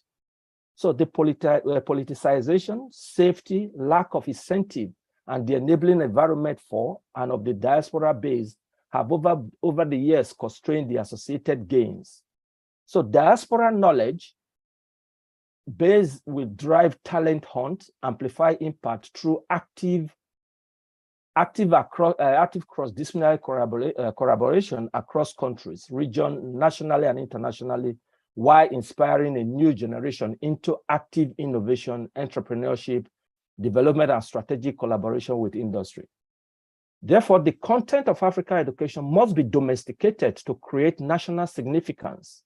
This is imperative for Africa's exploding youth population to ensure that they are turned into a positive demographic dividend to develop a new Africa, the knowledge of what I call the new AK-47 and grenade for capacity building and development. Because if we can't afford to have AK-47 and grenades to do all the negative things, why can't we have a knowledge base that is geared towards pushing Africa to the highest heights? So leveraging existing strategic continental framework and policy for human capital development largely depend on adjustment and restructuring of government and institution of higher learning levels with a focus on delivering quality education relevant to the issues on the Africa's agenda. Human capital development requires that institutions are well-resourced. Leaders' appointments are based on competencies and performance. No government interference, strong policy attention towards universities, coherence and effectiveness, and focused research funding with no government babysitting. This should be the role of most African governments. Therefore, building an enduring human capital movement in Africa requires scaling up knowledge production in teaching, learning, and research in graduate and postgraduate studies, and linking most and knowledge production to the continent need, which must be inclusive, whether in public or private university setting, to be able to mobilize the much needed human capital required to strengthen Africa Africa's agri-food system on the one hand and Africa Agenda 2063 on the other. So the diaspora knowledge base in advancing Africa agriculture, science, technology, and innovation capacity in higher education must be harnessed. Diaspora intellectual remittance are fundamental to the realization of integrated, inclusive, and innovative science. For example, the Strategy for Africa 2024, TISA 2024, and the Africa Agenda 2063 as envisioned in numerous national and regional development agenda. To conclude, I just asked this question: where are the 60s and 70s educentric leaders in Africa? African leaders should find a way to use the education of its youth to make science work for the continent by paying attention to university teaching, learning, and research education. Inject more science content into school curriculum, even from primary school. Then overhaul the science, technology, and innovation curriculum in our universities to reflect more modern courses that are relevant in this age.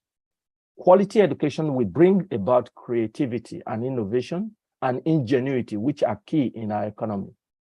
Policies must be guided to prioritize education in the African continent if we want to genuinely navigate to true paths to nurture human capital for economic development through a new developmental playbook that takes into realities of the present state of Africa. Africa's future, which is based on inclusive growth, economic and political integration, justice and good governance, peace and security, a strong cultural identity and shared values, a sustainable people-driven development, and a strong and resilient global position must be driven by a nurtured and sustained sophisticated education. In essence, we cannot just be rich in natural resources, we must also be rich in human capital. Thank you. Thank you very much, Dr. Onakose. Excuse me, you have reiterated that there is a youth population explosion in Africa that needs urgent attention. You have reiterated the skills gap that must be promptly addressed. Equity to access of education remains a problem. There's lack of leadership. Policies in guiding quality education that will bring about innovation are a must. And you have clearly defended your stand that there has to be renewed focus on skills and competencies, and we must harness the diasporan knowledge. Thank you so much for your brilliant presentation. And we now move on to, we move into the question and answer session. I have, there were some questions in the question and answer box. I don't see them anymore. David, can you help? It looks as if most of them have been answered. The panelists answering. Okay, thank you so much for addressing those questions. The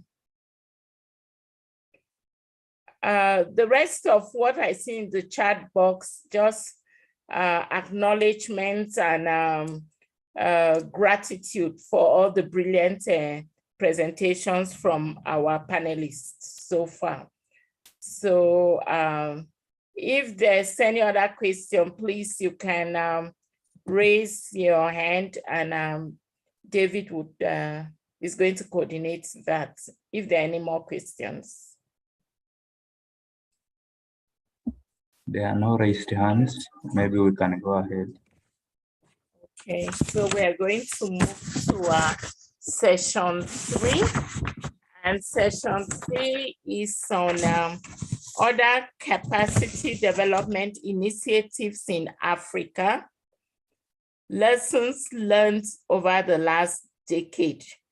And before I introduce the next panelists, once more, I want to thank very much Dr. Bassett, Professor Oyewole, Mr. Borula, and Dr. Onakose for brilliantly sharing with us your perspectives on the present and future direction, lessons learned over the last decade. Our next panelist is Dr. Florence Nakaiwa. She is the Deputy Executive Secretary for RoForum. We're going to listen to you, Dr. Nakaiwa. Over to you. Dr. Florence is not around, but his presentation will be done by Professor Majaliwa. Maybe the host can allow us to present, to share our screen. Please go ahead. Please do, thank you.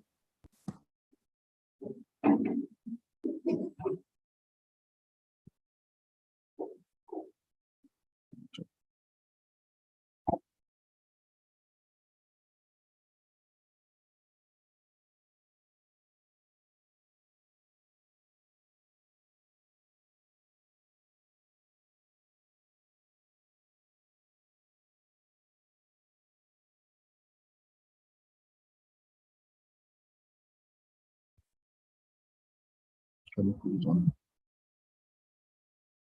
Okay. Good evening, ladies and gentlemen. Good morning for those who are in the US. Yes, Dr. Florence is not around, so I will be the one to present. I'm called Majaliwa Mwanjalolo Jackson Gilbert. So our topic today is on strengthening human capital development. Our experience, where and what have been done for the last decade.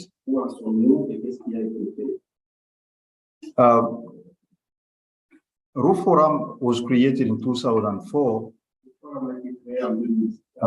by vice chancellors of 10 universities with the objective to provide a platform for networking, resource mobilization, advocacy to transform university to relevance, and inclusive sustainable development.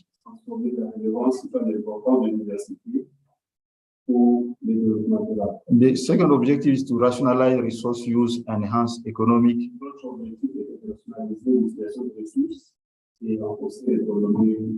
of scale and scope.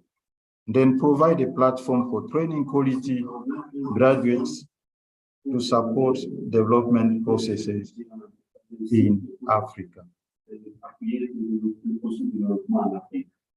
Transforming agriculture in Africa requires innovative scientific research, educational and training approaches. The education sector needs to be more connected to the new challenges facing rural communities and needs to build capacity of young people to be part of the transformation of the agricultural sector. That's basically the motivation of RoForum. RoForum operates in three overlapping spheres of innovation: the social innovation, the business innovation, and technological innovation. And that's where basically our engagement is focused. One, on community engagement, community transformation, and then community-based enterprises to generate knowledge, scientific knowledge and practices, and provide return for investment, and therefore respond to the society needs.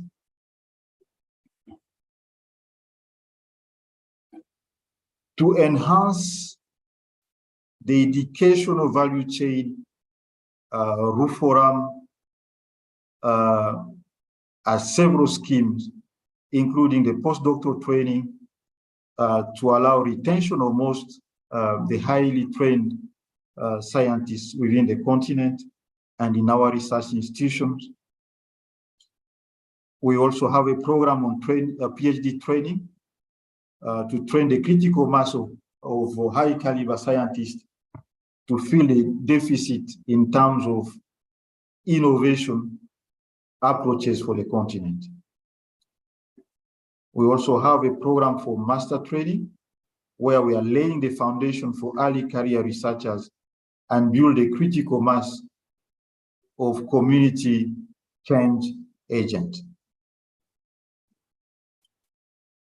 We also support the undergraduate training through skills and entrepreneurial education for the 21st century, and provide opportunities for the disadvantaged youth, including the poor, those coming from conflict and post-conflict communities. We also bring on board the TVET, link them with institutions, higher education institutions, but also out of school youth to provide them with technical skill for them to be more productive and benefit from those training. We respond to capacity gap for less fortunate but productive citizenry.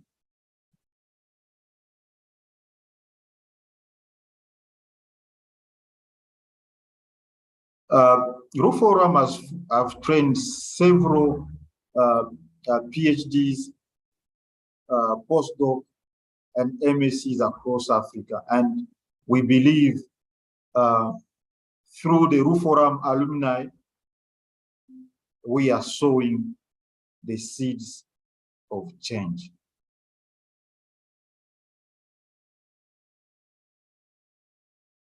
Thank you very much.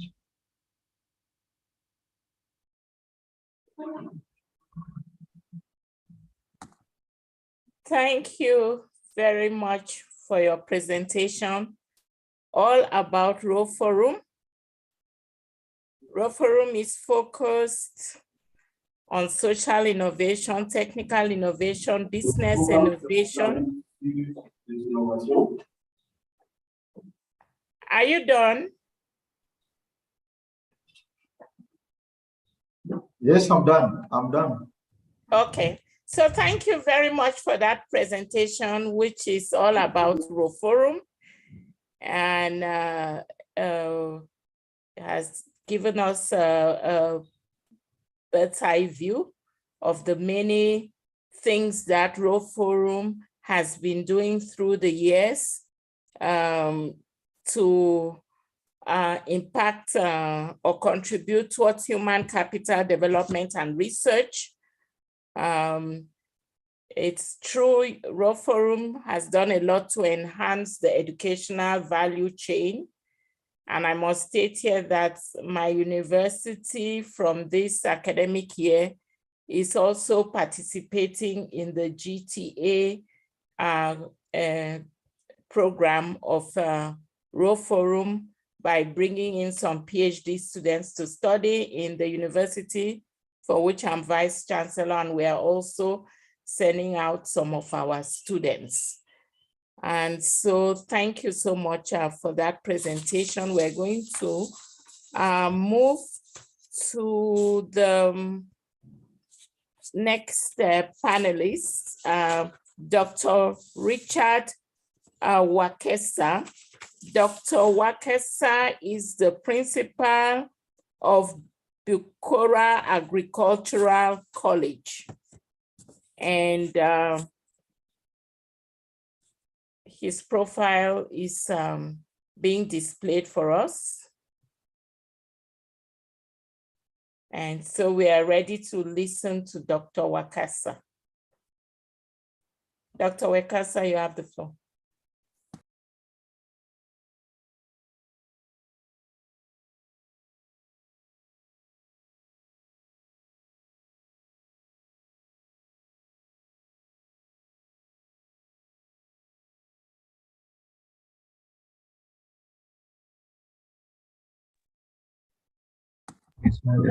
Is not in. Oh, he's not in.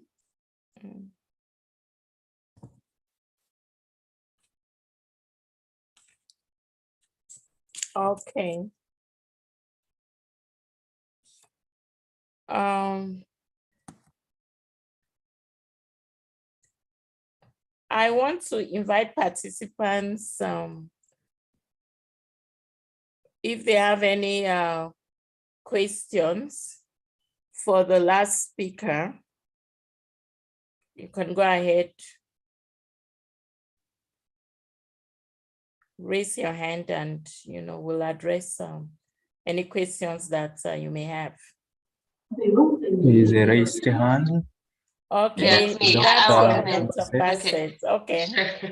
There's actually an excellent question in the chat, which I think you, Vice Chancellor, and many of you who are leading institutions in Africa could address while we're waiting. And I think it's a really important question about, as we were discussing earlier, how do African universities invest most strongly in the Africanness of their research? And this question that the professor from AAU was mentioning as well about the remnants of colonial impact on research and education in Africa. I think these are quite fundamental concerns, and the question, so maybe the person who asked the question would like to come in and ask it verbally to the group, but I think it's a fascinating and really important sort of pertinent intervention. When we are investing in research so heavily and trying to improve research capacity, how do we do it in a way that's very micro important to each of the contexts in which you're working, and that it's not necessarily subject to sort of, global or Western or wealthy country norms. This is a challenge. I think it's a really interesting one for all of you who are experts in this area to address.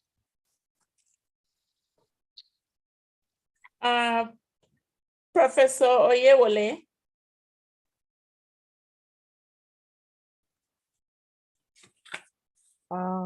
Maybe he's not. The question was asked by Godwin Wansusi in the chat. Dr. Onakose, your hand is up. Yeah. Yeah, I just want to share my little thought about the issue of ownership and what I'm not part of. I'm not in Africa at the moment, but my work with them shows that for you to actually take ownership of what you are doing, to be able to have control, like they simply put it, put your mouth where your money is. If Western countries continue to fund research and most of the developmental activities going on within the continent, they call the shot. So they design programs based on what gives them visibility or what promotes what they want as good practices or best practices. And at the end of the day, so you have little or no control over what is being done. So that becomes a problem. We had this similar discussion in Ghana two weeks ago, where I asked the same question: what is the contribution, or what percentage of budget does most Africa countries contribute towards research and education? And even from the African Union point of view, only 3 countries are meeting the target set by themselves to how much they contribute towards educational development. So that raises the question about what can you change when you don't have the means of making such changes? So this becomes the big elephant in the room about what can you change and how can you change it?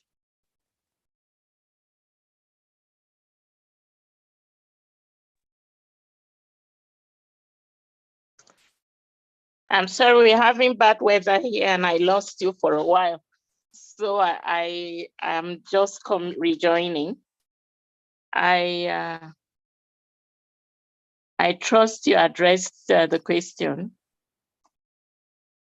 I don't know what, Roberta, did you get what I said or something like that? Yes, your answer was very clear. I think that it is one of these great challenges. You know, we at the World Bank, when we fund, we craft these projects in partnership with countries, but that is, it's still a challenge that we're addressing in that micro moment, right? We spend these couple years designing these projects, but the effects should go on for a really long time, and the ownership needs to be on the ground. And so it's always a challenge for us, especially that what's happening is really laying foundations for great things to happen once we're no longer part of that funding model, once we're no longer, you know, sort of establishing the basis. And I think the challenge from where I sit and where a lot of us who provide the financing sit is that we want to be very aware of and respectful of that which is happening on the ground and those who will be impacted by it in the long term. And I think, you know, this challenge about the colonial remnants is a really interesting one, because it's not one that I face in my day-to-day work, but it's clearly one that is impacting still higher education evolution in Africa. So I think your answer was great, but I think this is a really compelling question, and one that all of your scholars here who are leading African institutions, you know, it's a really interesting conversation to be having, because that's how the institutions will evolve most relevantly on the ground to their communities, I think. Yeah, just to add to that again, changing the curricula requires funding, requires the support, policy support, not just funding, policy support from the government. So if some of the African government or leaders, if they are not specific or they are not targeting that change that is required, then even when these very brilliant ideas are coming from the universities and they are not supported, then we are left within the life cycle of a project. When you have this idea and it's funded by a project and they tell you it's 3 years, and after 3 years, that is it. There is no sustainability, no continuity, and that's the end of it. So it's a kind of a thing why a lot of us are saying it's a colonial thing, but in reality, it is a genuine way of looking at how do we create a progressive educational development. But because of that disconnect between what most leadership are supposed to be doing to pick up the pieces is not there, it becomes a mess, a complete mess. Yeah. Okay, there's a question in the question and answer box. It reads, collaborative efforts are difficult, especially across so many countries and universities. I am curious about the logistics side of RoForum's collaborative efforts.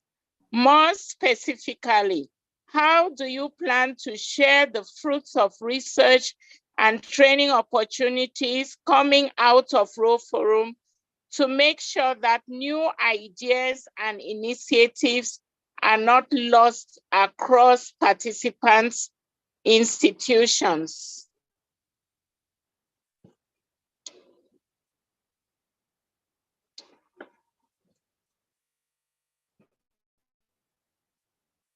Our speaker, who represented Dr. Florence Nakaiwa.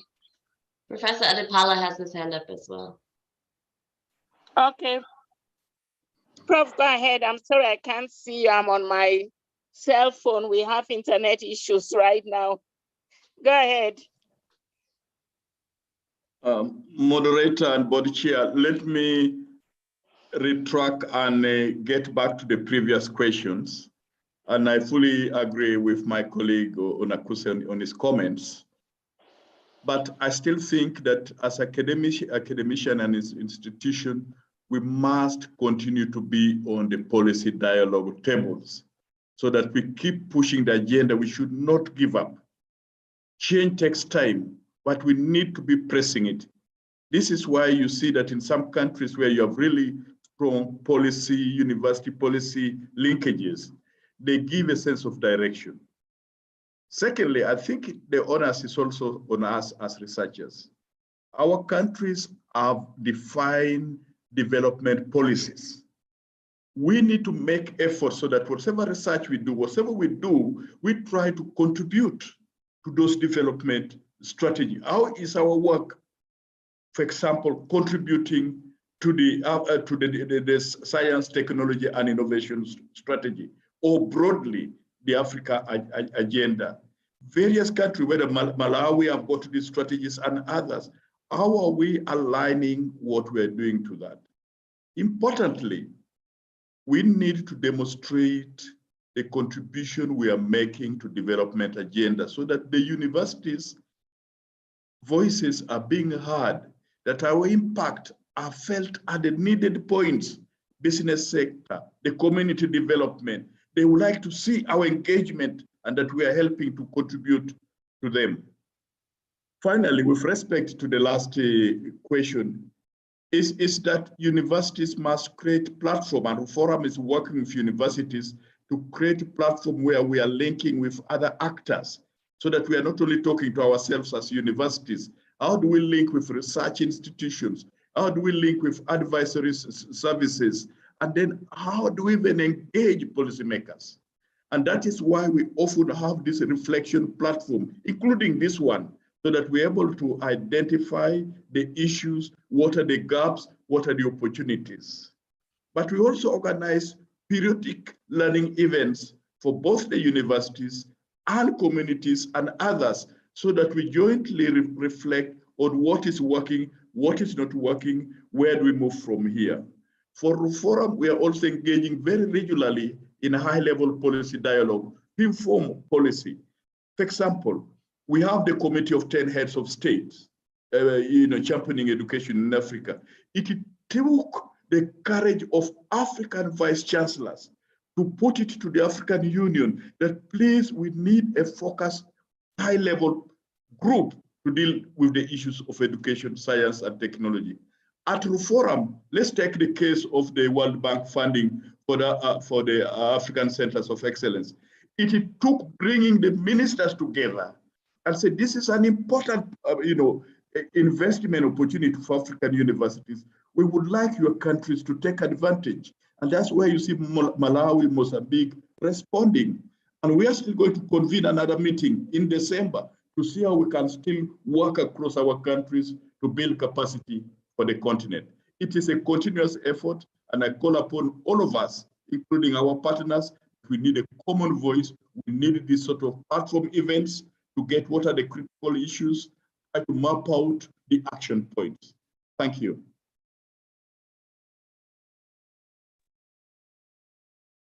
Thank you very much, Professor. I see another hand up. Okay, no. All right. So can we move to Dr. Egeru of the Reforum Secretariat? Dr. Anthony Egeru is the Program Manager for Training and Community Development, Reforum, and he has been quite instrumental in assisting us technically in this webinar.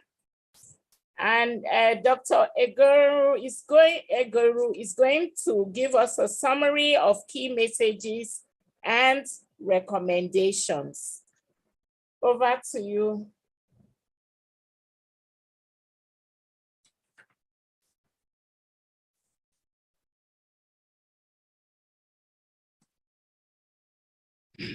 Okay,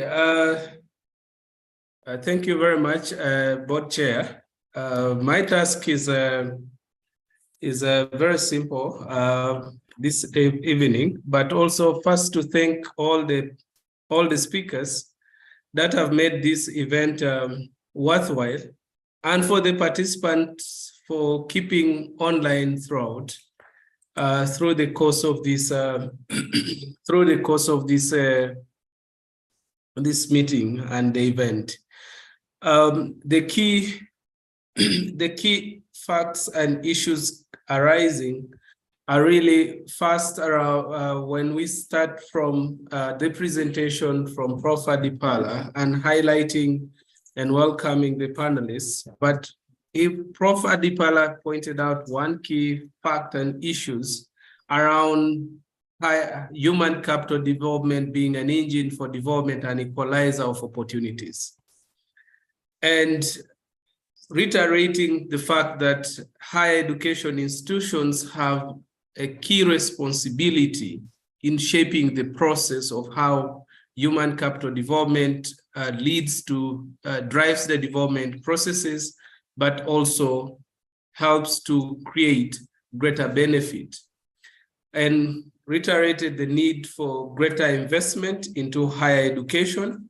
And then we need the need to create the linkage between knowledge generation and knowledge dissemination, given that the current context of Africa's knowledge and dissemination are a bit between a distant from one another.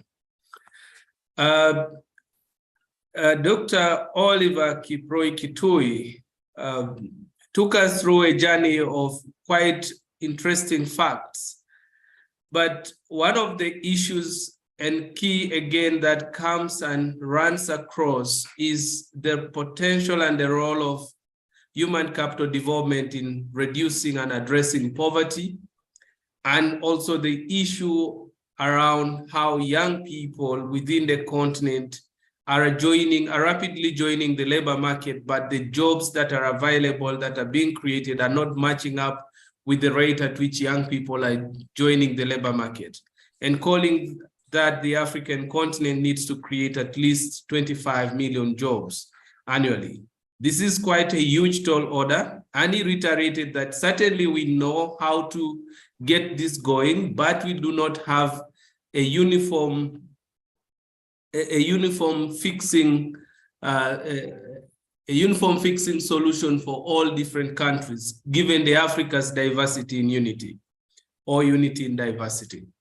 It's also important that he points out and reiterates the role and the centrality of agriculture sector in Africa, and considering that the current job opportunities, 80% of them within the continent are within the agriculture sector.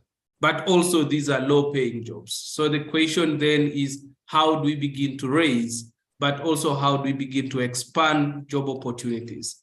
The key facet around that was really around modernizing the agriculture and deploying technologies to expand both opportunities, but also being able to feed our populations, and also then strengthening research output from within the continent that largely still remains very, very marginal.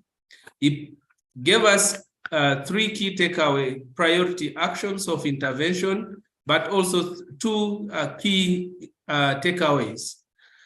In terms of the key priority actions was really the need for us to align and collaborate with educational institutions to be able to strengthen and skill match whatever is taught within the schools, but also with the labor market. And also the agriculture sector and businesses working together to invest in the value chains and value processing and value addition, because this is largely where the jobs are. This is where the opportunities and the frontiers for employment creation exist. They expand phenomenally the opportunities for employment. And then also the issue of companies and multinational working within Africa need to hire the local labor force. And this needs to be emphasized and needs to be strengthened as part of ensuring that the labor force continues to be skilled, but also continues to gain opportunities that are existing within the continent. As a takeaway, concluded that there is no obvious recipe for reaping in the demographic dividend, but policy choices will definitely matter and will influence the direction within which the continent will take. In particular, how the different sectors will be made competitive, and how peace and stability, political stability, and how leaders will commit to driving the change that is required in the continent.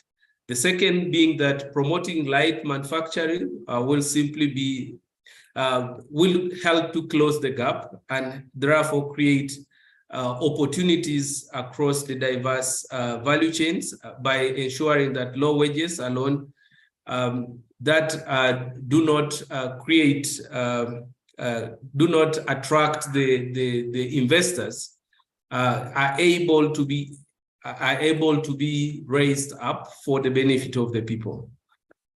We then received quite a good articulation of the investments in higher education that were largely been driven by the World Bank over the last 10 to 12 years, but also that is projected that will continue over the next 3 to 5 years because of the further investments that have been raised.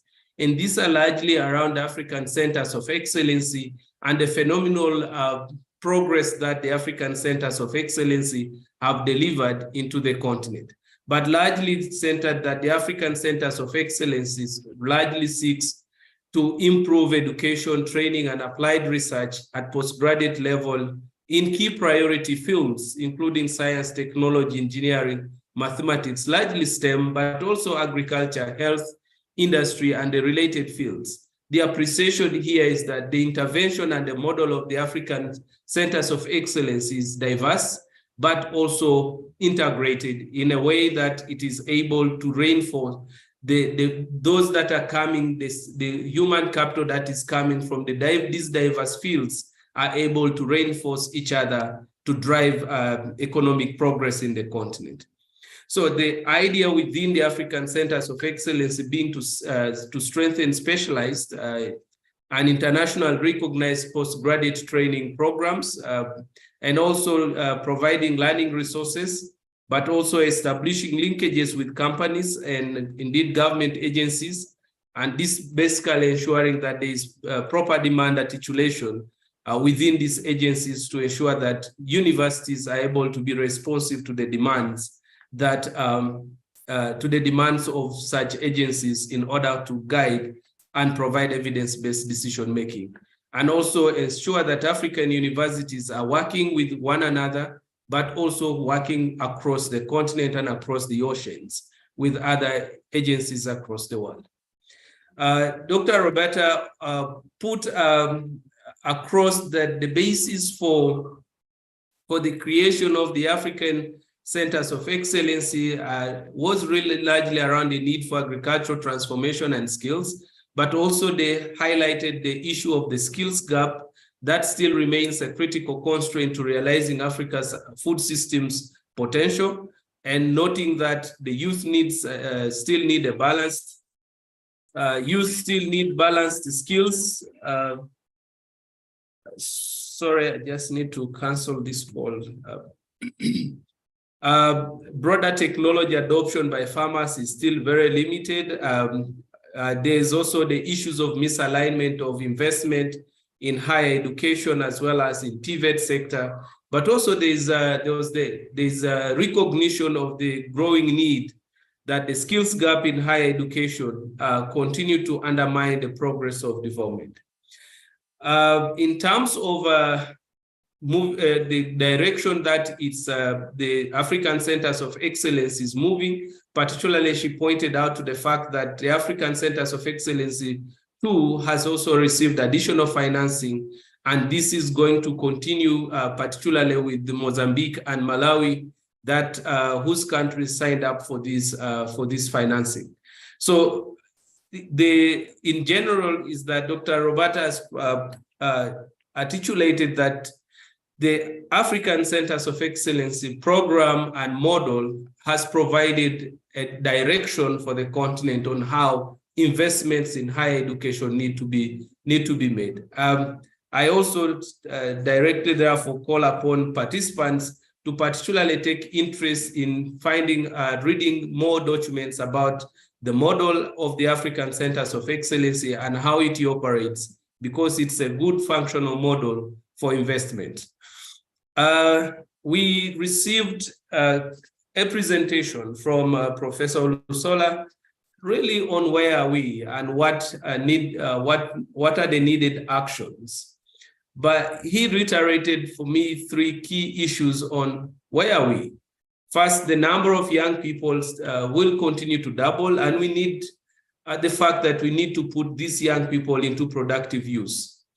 One of the eye-raising statistic is this percentage of young people that are in need of moving out of the continent. 38% is an astronomical number. That therefore also raises the fact that as Africans, what is it that we need to do differently in order to be able to reduce this number? This is a group of young people with energy that should be in the continent to build the continent.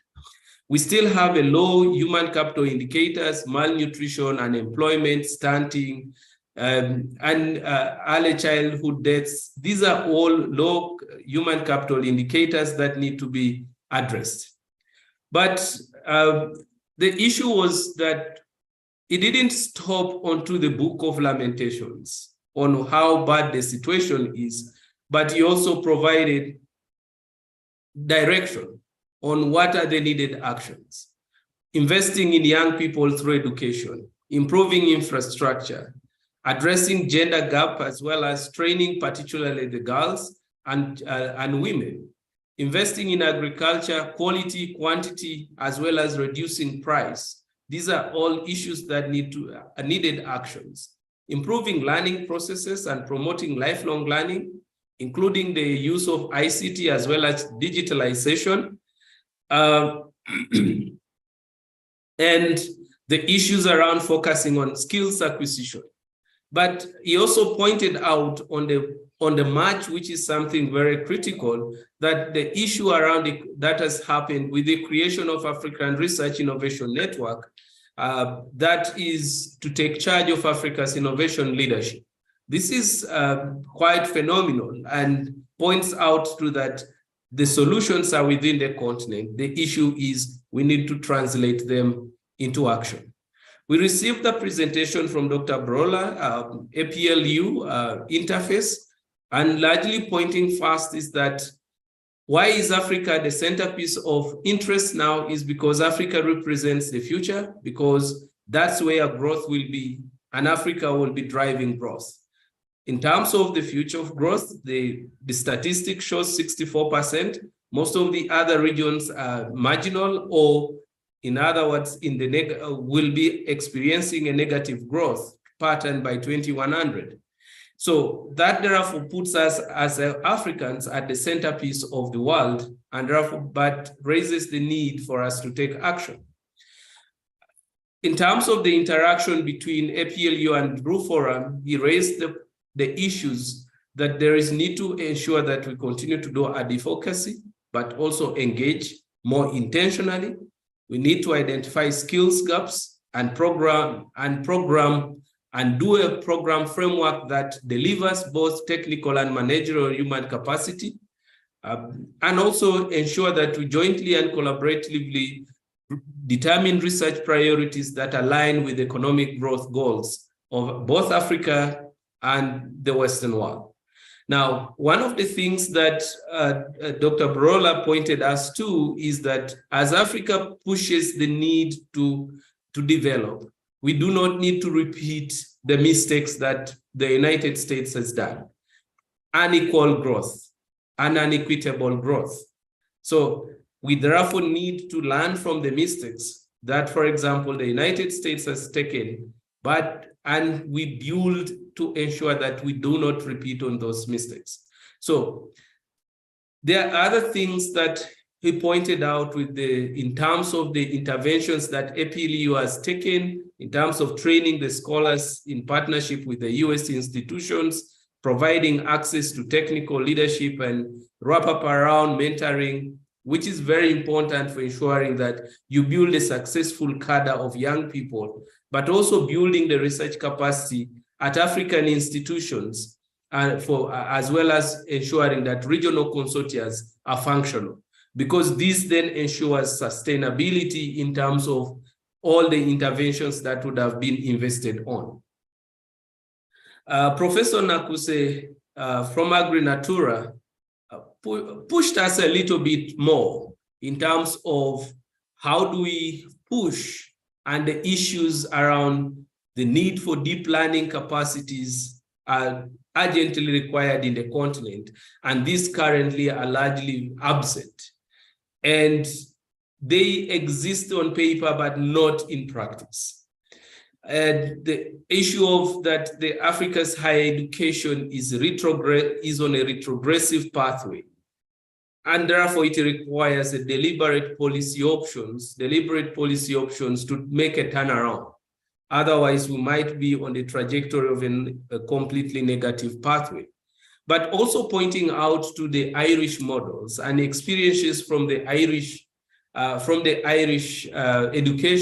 education sector, where there was purposive policy direction, coherence, and effectiveness of education in terms of ensuring that education is a lifelong learning process, and the issue of using and making use of available data to inform how decisions are shaped are very critical facets. If Africa itself is to move forward, then we need to try to see that we lesson learn from these kind of best practices.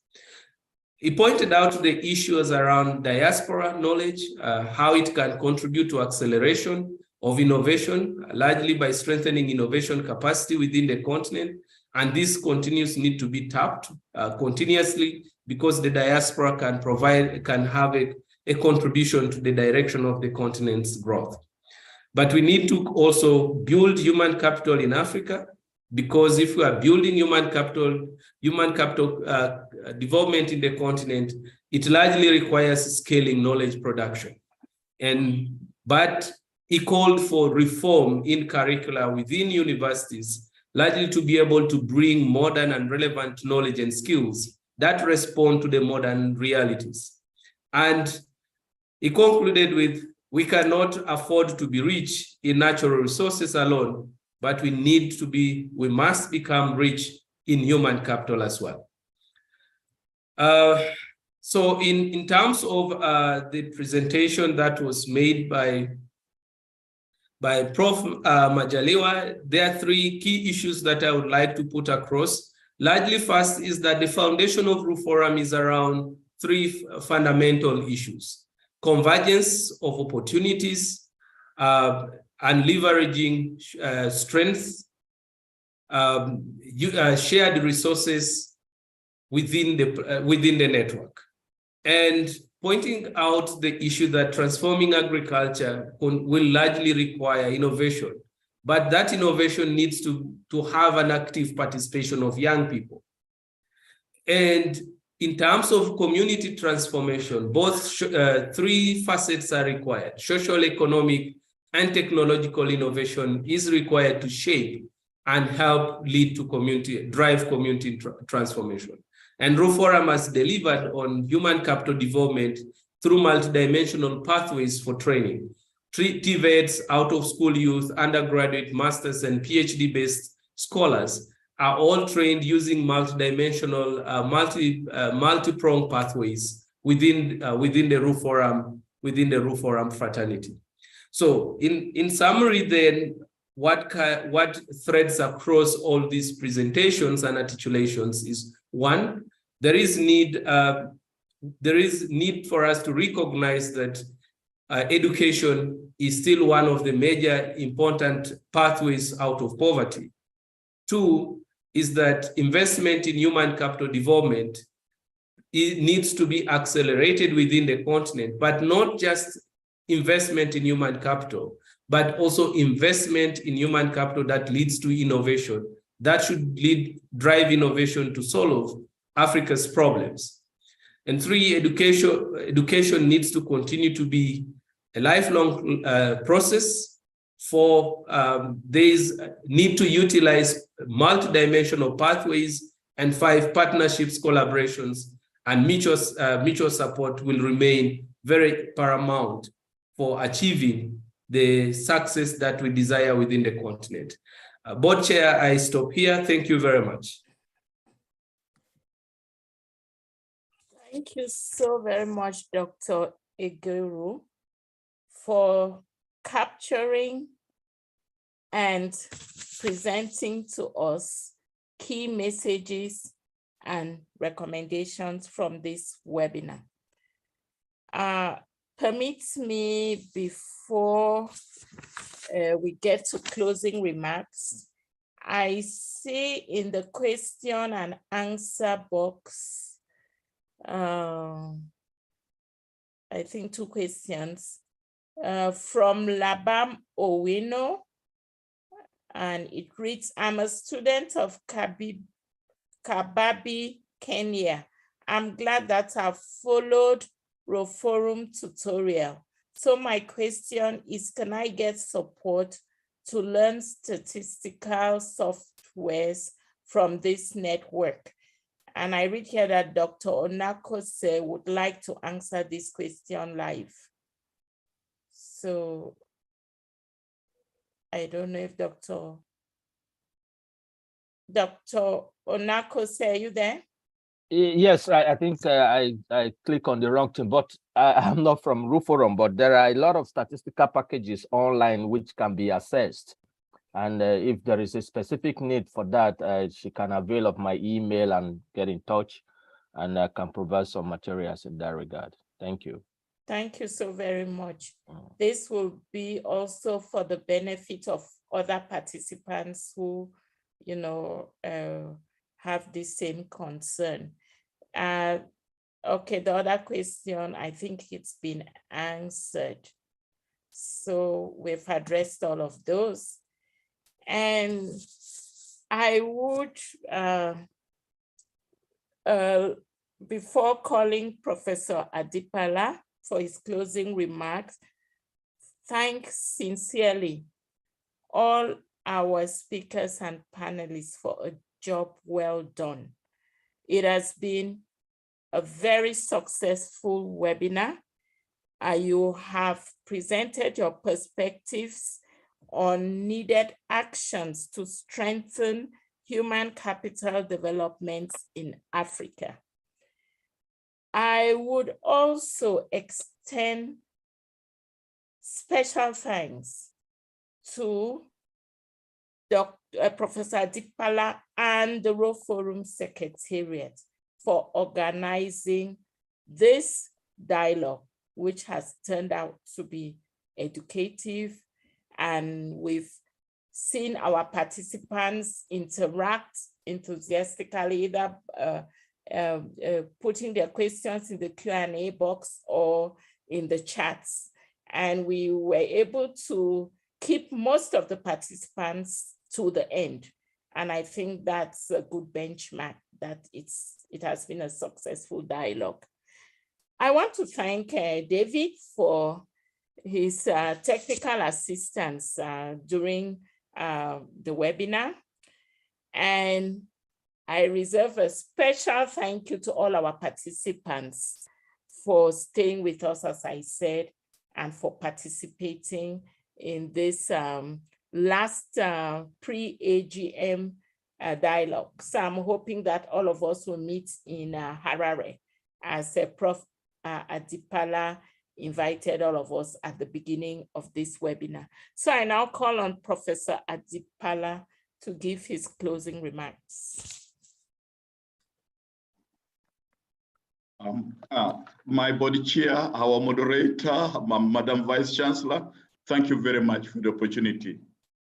Ladies and gentlemen, the main purpose of this webinar was to bring us together to lesson learn about the past efforts and possible strategies of strengthening human capital development in Africa. I want to appreciate the presenters for the different views they have expressed and for the suggestions and recommendations that have been well articulated by Dr. Igiru. Allow me to really specifically thank our partner institutions, the Association of African Universities, APLU, AgriNatura, for the long-term partnership with Reforum. We still have a lot to do, and I want to appreciate and call upon you that we strengthen this partnership. I would like to thank the World Bank for the investment in human capital development, and I would like to appeal that should opportunities arise, that you explore possibility of providing additional funding to expand the SC investment in Africa. As Dr. Geru articulated, this is very, very key to help Africa move forward. But while I say so, I would like to call upon each one of us to be a voice, to reach out to those responsible people, to talk to them that we will not develop as a continent unless we build the human capital base in the continent. At the same time, allow me to add 2 or 3 things from what has come out. I personally appreciated hearing and learning about the need for critical attention to early childhood development. So even though we focus a lot on higher education, can we definitely make effort to show that this is linked to the early childhood development and even to basic education? And I want to appeal to all of you that currently the biggest challenge that I think is coming to me among other development challenges is the educational divide. We saw it during the pandemic, even in the US, where the rural communities were cut off from education. And today, unless you come from a well-to-do family, you're likely to miss the opportunity of education, and you will continue to be marginalized. So let us lobby and ensure that we increase access to all, promote inclusivity in what we are doing. But also, I think the emphasis is that for us to make the change we need to do, we need to reform our education system. We need to give great attention to skill development and lifelong learning. I do hope that we continue to push for this. Ladies and gentlemen, I appeal to you to continue to champion the cause of human capital development in your respective countries, your respective institutions, and through my colleagues in the World Bank globally. Please, let's invest in human capital development. Thank you all for responding to our invitation, for participating in this webinar, and we look forward to seeing you virtually or face-to-face in Harare, Zimbabwe in December this year. Thank you, Madam Chair. Thank you very much. See you soon. Thank you. Bye-bye. Thank you very Bye. much. Well, Bye. bye-bye.